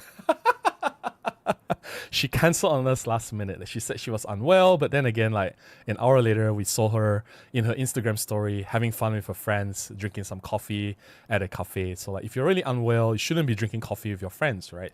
So anyway, we were stood up. So instead of having a model shoot, we met up anyway, me and my friends, and we did some street photography, and I repurposed that video into a street shooting video with the Olympus 45 f1.8. And these are the photographs that I'm showing. This video will be published next Thursday. For members, you're going to see it on Wednesday. So here are the photographs. This was at Plaza Rakyat LRT. Oh, the LRT has such a huge problem, right? There was a derailment at Chan Sao Lin station. Those in Kuala Lumpur will know this news. My goodness, my travel time and my daily commute was severely impacted by this derailment. So anyway, this was a station to Plaza Rakyat. Around noon time, you can see the sun is coming out from the top. I think there was a gap from the roof where the lady was heading up at the stairs. I just like that there's a light shining on her where she was walking to. It's as if the light was highlighting her. And I like that there's a blue part on the left and the lady is a bit on the warmer side of things. Instead on the right on the frame is a bit warmer and the left of the frame is a bit cooler. The lady is wearing red and yellow, so that adds to the warmth tone, the warm tones versus the cooler tones on the left. I like the blend of the different lines, the horizontal lines and the vertical lines, everything clashing together. Everything just works together. There's highlight and shadow. There's so many things in this photograph. I just love it. It was taken with the Olympus 45 1.8. We have a super chat. I think it's Gregory, right? Thank you so much, Gregory, for a super chat. Appreciate that. Rich Man Destination. Bye all. Thank you, Robin. Have a good day, Gregory. Have a good day. Thanks for the super chat. All right. Let me get back to the photograph. And I love using long lenses for street photography as well, although recently I've been using mostly 25 f1.8. I'm still going to say that 50 equivalent is my favorite street photography lens, but from time to time I like to switch things up a little bit. I can go wider, 28, or like in this case 90, 45 times 2, 90 equivalent, so I can get the compressed perspective. I can fit less in my frame. I can like bring in closer things that are a little bit far away, so which is very, very interesting. Yeah, and there's a patch of light. The lighting on that morning was gorgeous. It's just too bad we were not shooting the model. I can do a lot of amazing shadow play, highlight and shadow play with the model, unfortunately. Well, yeah, there's people walking by and there's a light patch on that particular part and deep shadows at the back because the sun was shining so intensely that day it was cloudless. So some highlight and shadow play on the street photography, right? And because the light was so intense, all the colors are super saturated, super punchy. The contrast was insane. All the colors just immediately pop in the morning. So I love the almost golden glow on the window light, on the window panels. And then there's even the leaves on the tree. It was as if it was glowing as well because of the morning light. It was so, so beautiful that morning. We always say, right, with good lighting, you get good photographs. So I was taking advantage of the good lighting that we had that morning. Yeah, portraits 45 1.8 is just perfect lens for portrait. I love that it renders very flattering look on people because it's a longer lens, so there's less perspective distortion. So you have all this nice proportion, the nose, the ear, everything just looks like as they should. Nothing is enlarged, nothing is exaggerated. I love the bokeh rendering of the 45 1.8.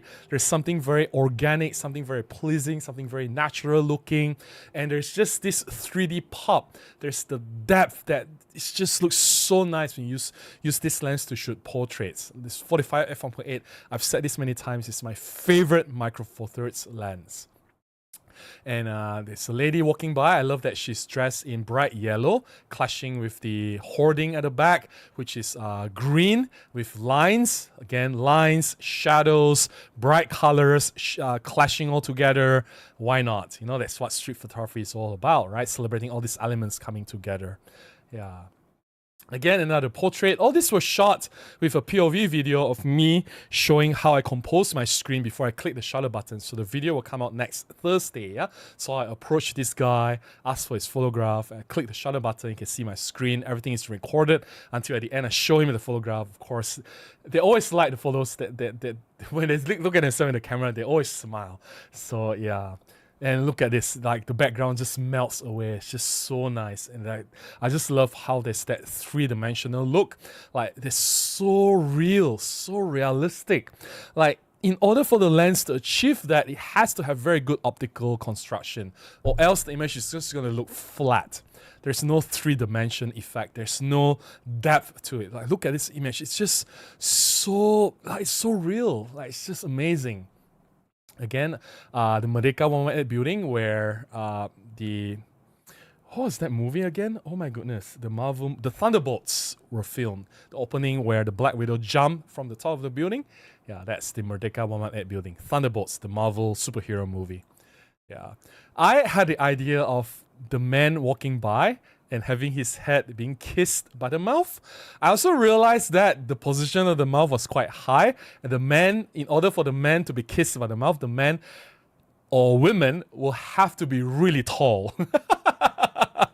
And Malaysians or people here, generally, we are not that tall. Like average height, I mean, we are not built that way, right? So yeah, I was waiting for a while and we couldn't have people tall enough to be kissed by the lips. So yeah, it is what it is. You don't get everything when you shoot street. Yeah, again, another portrait. Look at the bokeh. So nice. So nice. It just melts away. And it's just so, I don't know, the depth of it. It's just so nice. Yeah. And that's my friend Jojo. He's a member of this channel as well. Just some highlight and shadow play. I like the triangle light that's forming on his face. Right. And that's my friend Van. We were shooting together. I think he did a POV video as well that day. Van is also an excellent photographer. He shoots with Olympus as well. Currently he's using the EM1 Mark III. Right. And yeah, this is the last photo from this set. Just some colors matching with some shadows. Bright red with bright yellow at the wall. I mean, come on. Colors, great light. Such a combination. I hope you guys enjoyed the second set of photographs. This time it was taken with the EM5 original and the 45 1.8. The video is going to be me talking about why I love this 45 1.8 so much. I've talked about that already before. But I love it so much, I want to talk about it again. So that'll be next Thursday. Let me drink more water. It's a very hot night tonight. I'm sweating already. Drink more water. Gotta stay hydrated. All right.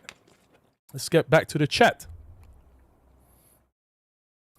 Let's see if we have members chat. Let's go to the members first. Goofy says, Nikon hasn't made anything close to that size. ZF is a lot bigger and heavier than I would prefer. Yeah, I wish that ZF is like 20% smaller, right? Then Micro Four Thirds will be in trouble. They'll technically replace the Pan F, right? For me, I'll go for ZF. It's really that small. Goofy says, I gave the low bar because they keep missing it with the ever eternal 2.336 million dots EVF. Nah, they can do better. The OM1 has the 5-point-something million dot EVF watt, so yeah, it's possible. Mika says the Total 100 is my favorite lens. It's almost always on my camera. Love that thing. That was selling really, really well. Wolfie says I can see how Panasonic could make a live ND type mode for video, and they apply the dual gain technology on the sensor and read the sensor twice at 2 different exposures. But then again, the live ND, in order for having an ND filter and live ND are 2 different things, right? For the live ND to work, it's actually taking shorter exposures but they just merge all the photographs together into it's like a composite. It's another version of live composite, right? So maybe another different version of ND can work for video, because I'm sure, but I think at the end of the day, it'll just be easier to just slap in a physical ND in front of the sensor. I think that will work better. And cheaper as well. Minus all this computational crap, right? Yeah. Gregory says, I'm not a big brand chaser, but my Red Dot Blender toaster definitely makes a better slice.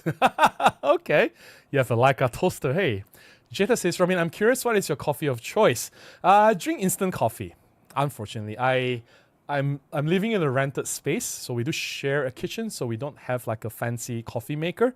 I'm fairly satisfied with instant coffee when I'm inside, and if I need better coffee, I'd go out to cafes and order overpriced coffees. That's why I keep saying overpriced coffee, and I keep asking you guys to buy me coffee. So there you go. I got my coffee money from you guys, so I'm all good. Gregory says, I tried, but I really cannot muster the enthusiasm to care which OM camera is the best seller. No worries. Ubi says, hey there, Gregory, you guys are talking to each other. No worries. Zach says, a bit of a topic, but you have used the E1 dot sight before. It looks fun, but I think it's expensive for what it is. It'll be like using a sniper rifle. No, I've never tried it before. It came out when I worked for Olympus. It was actually... It was released together with a compact camera, SP100 or 1000. Let's see, Olympus SP100, right? I think it's SP100. Yeah, it's SP100EE. It's called Eagle's Eye, and it has the built-in dot sight. Yeah. All right, let's see. Wolfie says, I have said it in the past, so I'll sound like a broken record, but I would like to see more focal length representation in Micro Four Thirds 14, 37.5, 66.5. What's with all these 0.5 things? 100 millimeters fast prime, yeah. All right, awesome pictures, Robin. I love the three people in sunshine and the kiss picture so much. These are portfolio quality. Thank you so much. I just wish the guy was a bit taller so that, you know, that it will just... the mouth will kiss the head like properly, you know, like it's aligned.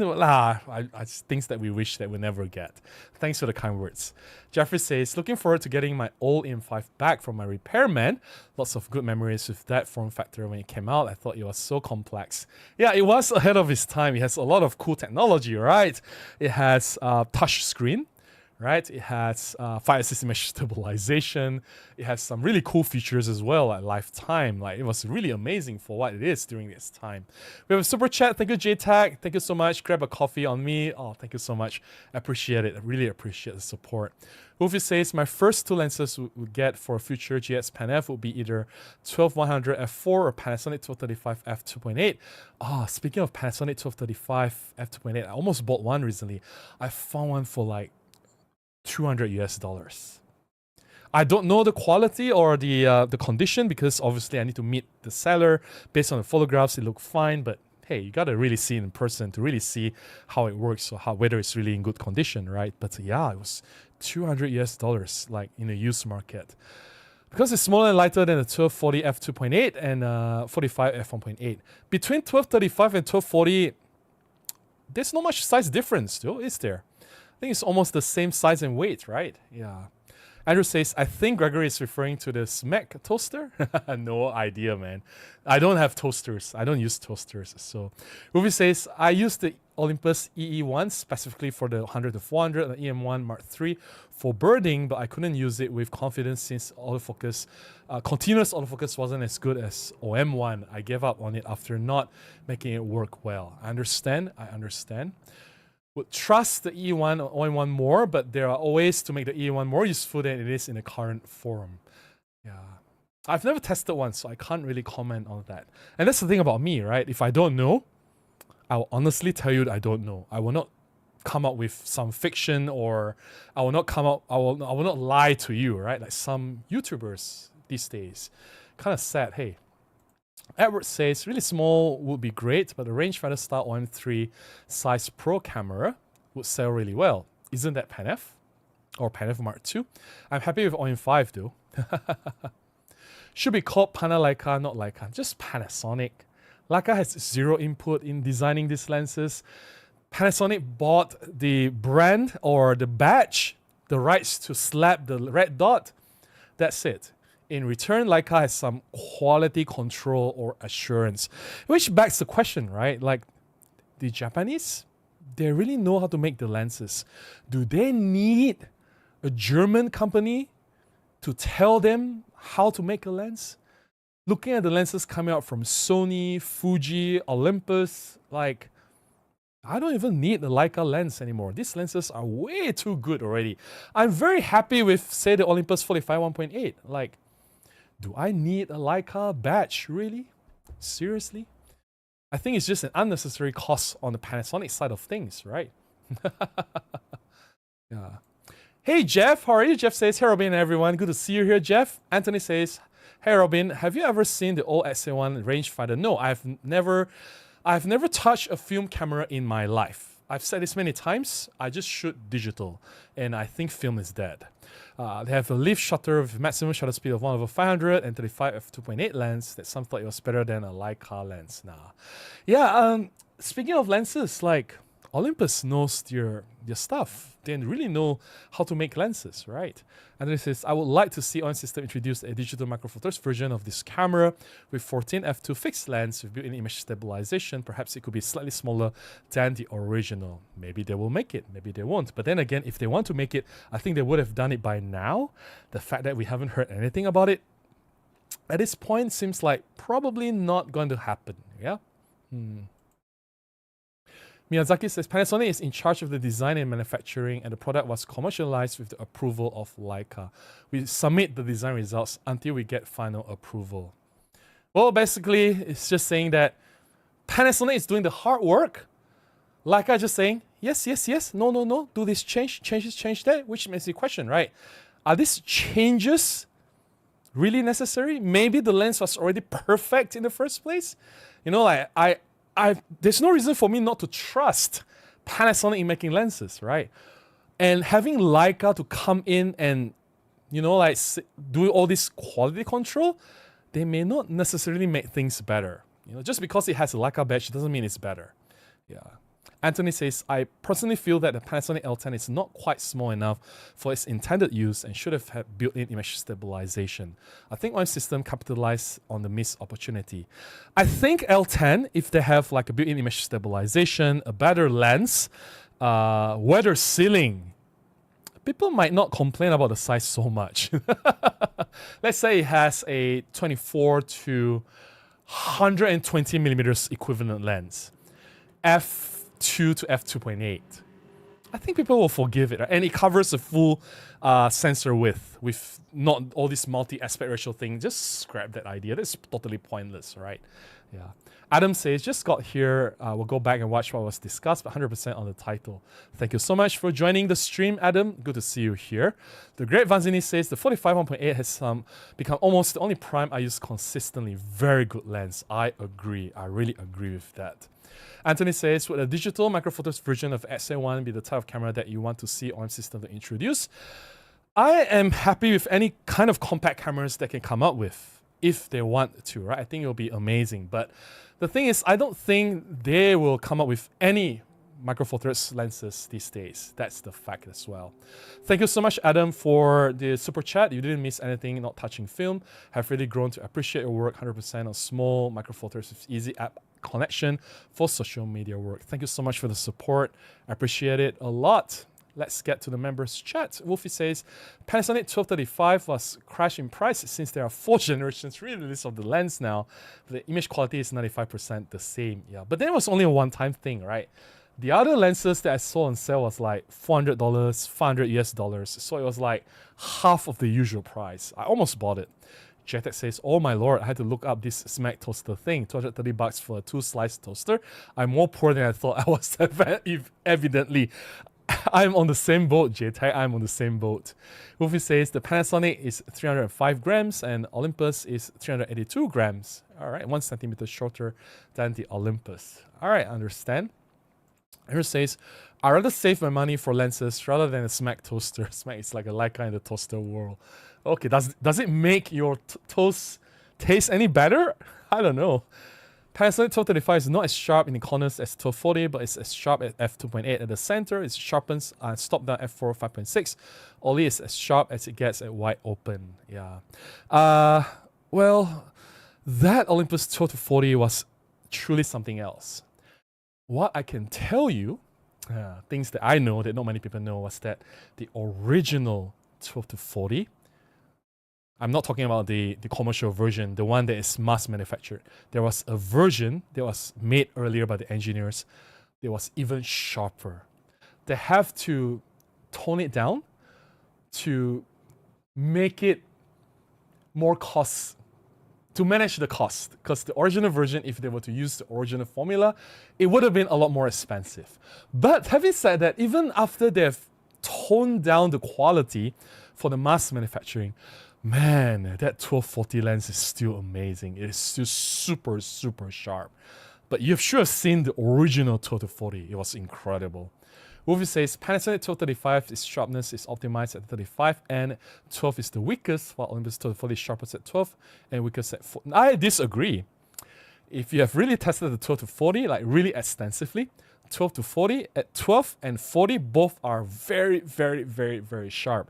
To say that at 40 is not sharp, man, you seriously need to use the lens. Either your lens is faulty or you have not used the lens enough. Yeah, JTech says, I'd like to see an updated TG8 with an inch sensor and maybe 2470 equivalent internal zoom as a compromise. Yeah, TG8 will be awesome. Zed says, what would you pick for overall image quality, 1442 or Panasonic 1445? I've narrowed down, well, why not the 1442 EZ? I think 42 EZ is an excellent lens. Yeah, Wolfie says, I've studied the Panasonic f2.8 zooms comparing to f2.8 zooms, but Olympus won because of the minimum focusing distance. All right. Your copy was weakest at 40. I understand, but my copy was super sharp at 40. All right, let's get back to the non-members chat. Linda says, I had the XA2 and I agree the clamshell design is awesome, very robust. I prefer the 17 or 20mm lens too. Why not make a few variants? That would be awesome. Randy says, lots of nice pictures here, not wildlife. Wonder if the focus of OM system on wildlife is not pushing them in a corner. Yeah, it's I think it's a bad decision to go wildlife, and if wildlife photography has worked for them, then it would have worked by now. So they're still falling behind in terms of sales and market share. And guess what? Sony just launched 100 to 400 lens, and all the ambassadors are talking about wildlife bird shooting. And if you look at what Sony cameras can do with the 100 to 400 lens, if you are seriously doing wildlife, maybe you should consider Sony, not OM system. Oppo says, hi Robin, what are your thoughts on the Panasonic 12 to 60? I have written a review for that lens. Robin Wong, 12 to 60 mm review. Okay. Panasonic 12 to 60 mm review. So feel free to read this if you have not. Oportica. Here's the review. It is not as sharp as 1240, that's for sure, but it's quite alright. I enjoy using that lens, it's very versatile. But I'm not particularly a fan of variable aperture. It's f2.8 to f4. So if it has a fixed f2.8, it would be really awesome. So yeah.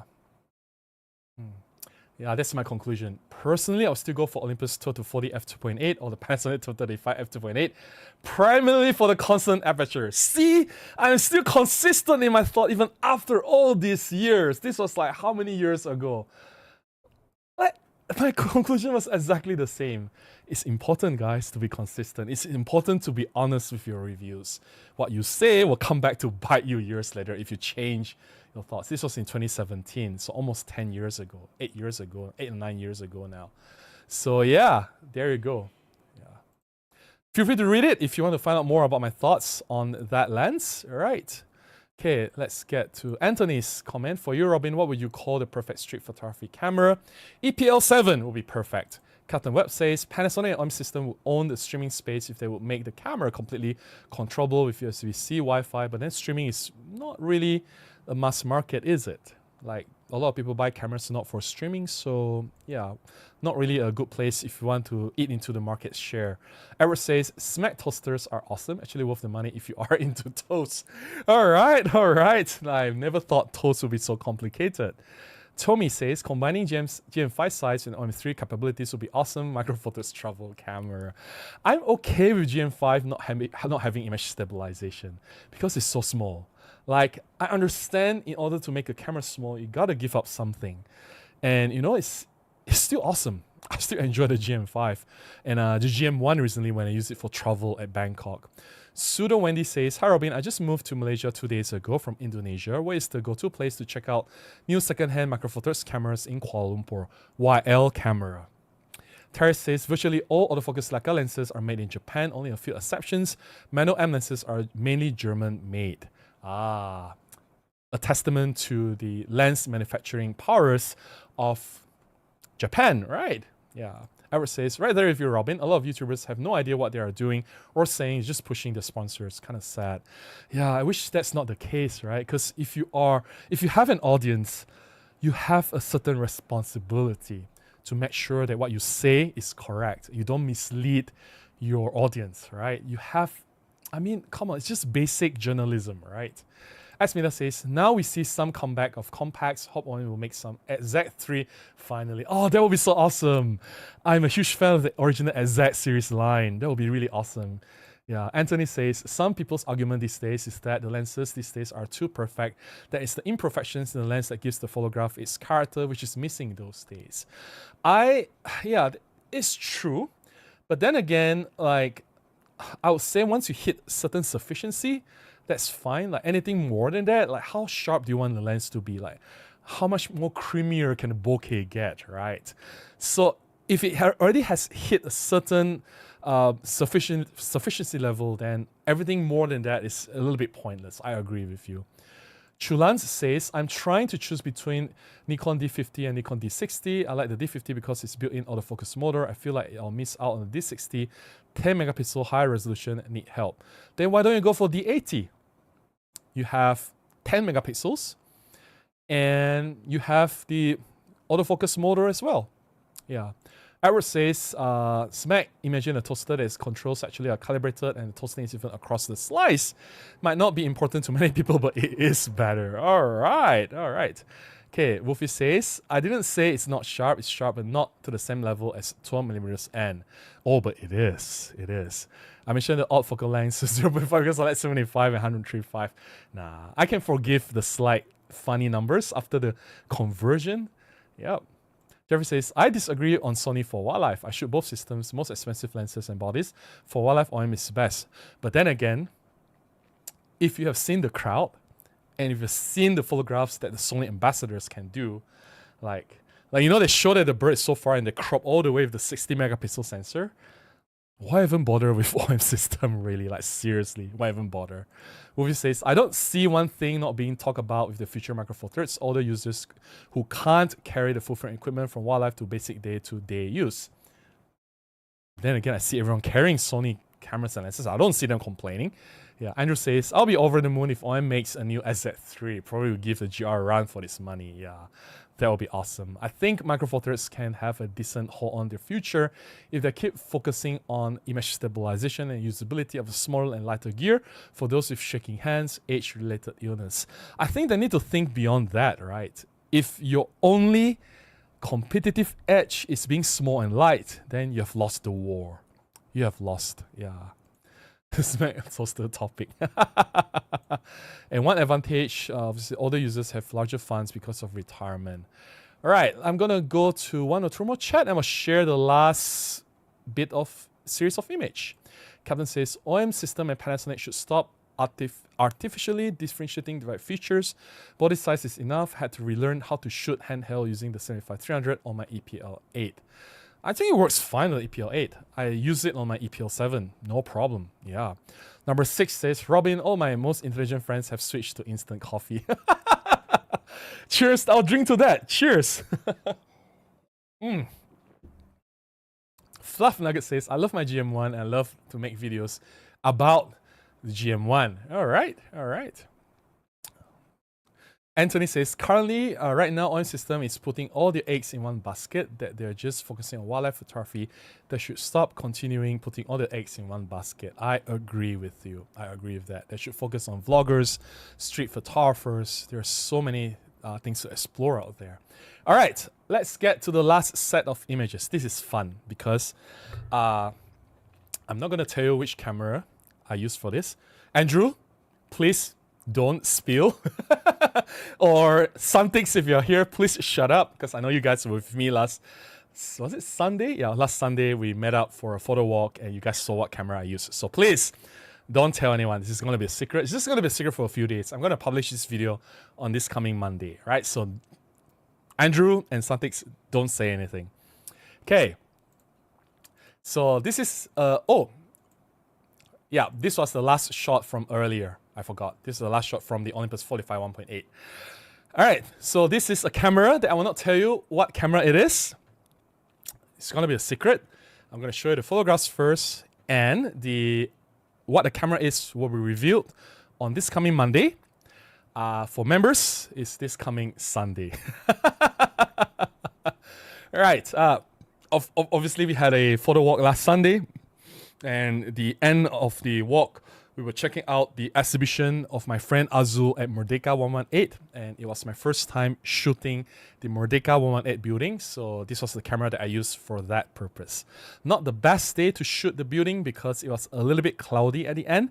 It was drizzling as well, so we don't have the glorious light coming down from the ceiling, from the glass ceiling, but yeah, it is what it is. I still manage, right? And yeah. So here are some sample photographs. I will say that it's an old camera. And did some slow shutter speeds of the bus coming, zooming by of the man. Yeah.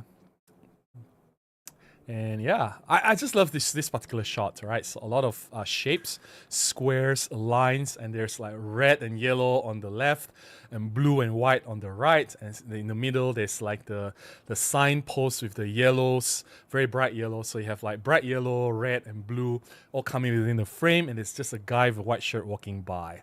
Yeah. I wish the guy was wearing like a pink shirt or a green shirt, but hey, one can only hope, right? And yeah, I love things that come in odd numbers, especially 3. So 3 ladies in hijabs walking by, which is really cool, surrounded by the greens, green hoarding, and a green bush and leaves in the foreground. Green, green, green, a lot of layers and lines at the back as well. And 3 ladies with hijabs, yeah, everything coming together in a frame. And colors again, you guys should have known me by now, how I love my colors. There's the yellow line the guy is stepping on, the yellow basket that is leaning on the truck, and the guy is wearing yellow as well. And there's the red car on the left, and the red wall at the back with the red lanterns, red, yellow, yellow, red. It's like, everything just comes together so nicely in this frame. And yeah, a construction worker got close to him, asked him for a portrait, right? Which was really nice. And I like that this Merdeka 118 was framed out of this opening of the bridge. We were actually under a bridge or a highway, so there's like a crack and opening. I framed the Merdeka 118 inside this opening. Framing is very important. It directs the vision into the subject, right? And yeah, layers and layers. There's cars in front, a guy walking by, there's a roof, and there are some buildings, there's a crane, and finally the Diabumi, the white building at the back. So multiple layers within a frame. So yeah. This is inside the building, inside the Merdeka 118, where the exhibition was taking place. Merdeka 118 is currently the 2nd tallest building in the world. It has a 5-star hotel at the top. It also has a shopping mall which will be open in August if it's not being postponed. And the interior is just crazy amazing. It will look even better when we have harsher lights, when it was not cloudy. I'll probably have to come back again some other day with my other cameras to capture these shots. Or maybe the same camera. Who knows? We'll see. We'll see. Right. That's the other entrance. There are multiple entrances into this building. This is the other entrance. Right. And that's the glass roof, glass ceiling, right? Where the light's supposed to shine in. When it's harsher, you have patterns of the lines and everything. It should look, we have highlight and shadow play, but that day the light was a little bit diffused. So all I captured was the shape, the lines, the reflection, the colors, what I can do with what I can with the not so nice lighting on that day. All right. Patterns, lines, those who love interiors, architecture, will definitely love this kind of this building. You'll definitely spend maybe 1 hour or more just to shoot all this. It's just amazing. It just looks so nice inside. That's my friends Azul's exhibition. Of course, it's all in black and white. That's the lobby of the building. They provide seats for you to sit down. And yeah, congratulations, Azul, if you're watching this. Yeah, that's the wide angle view from another entrance, right, into the building, which you can make use of a wide angle. If you have a wide angle lens, this is where the wide angle lens will definitely shine. And that's the other side of the exhibition. There are two sides of the exhibition, so it's another side. So yeah, that's the last photograph already. Yeah, hope you guys enjoy this photograph of this taken with this unknown camera. Right, these are some of my favorite shots from the camera. The mystery will be revealed on this coming Monday. Members, you'll check it out on Sunday night, 24 hours before the public launch of the video. All right, that's it. Hope you guys enjoyed the 3 series of photographs. The first set was the birds, which I've shared last Monday. Of course, I named the birds. I hope I named them correctly though. I gotta put a disclaimer. I don't really know much about birds. Oh, I got the names. They were from the Google Lens. I used Google Lens to identify the birds. And then there's a second set of photographs taken with the Olympus EM5 with the 45 1.8. This video will come out next Thursday about why I love this EM5, not EM5, sorry, the 45 1.8 lens so much. And finally, the last set of photographs they were taken with a mystery camera. It will be revealed this coming Monday. Of course, the video will come out this coming Monday. And yeah. All right, let's get to the chat. I'll read from the chat and we'll close off for the night after the chat. Let me drink some water. It's 1 minute to midnight here in Malaysia. Since we are closing already, I'm just going to read everything in chronological order. Yeah. Linda says, if the L10 has image stabilization, it will probably weigh 700 grams. I disagree. A lot of cameras have image stabilization and they don't weigh that much. Yeah, Captain Webb says the EPL8, which has image stabilization, is only a few millimeters thicker than the GF2, which has none. And those millimeters are the tilt LCD mechanic. Image stabilization is just a cost factor. It's possible to make small micro four thirds cameras with it. There you go. Someone explained it better than me. Wolfie says, I have 6 camera club members who went micro four thirds in the last 5 years because it's easier to use compared to full frame.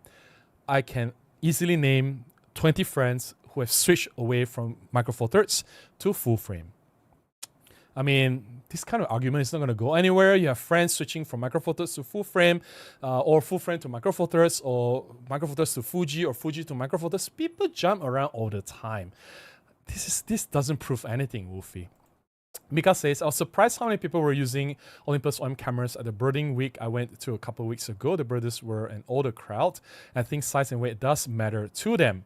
We'll tell that to the thousands of photographers going to the Fraser's Hill this coming 20th to 21st of June with, I think, maybe less than 5% using OM system. Yeah. Will we do it, Santik and Andrew?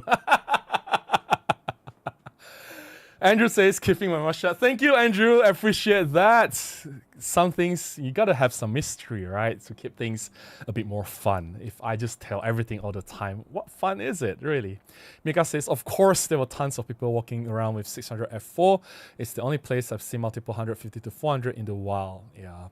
Banana says, as someone who likes small cameras, how do you handle running something like a 4150 f2.8 or 50 to 200 f2.8? I don't. I have none of these lenses.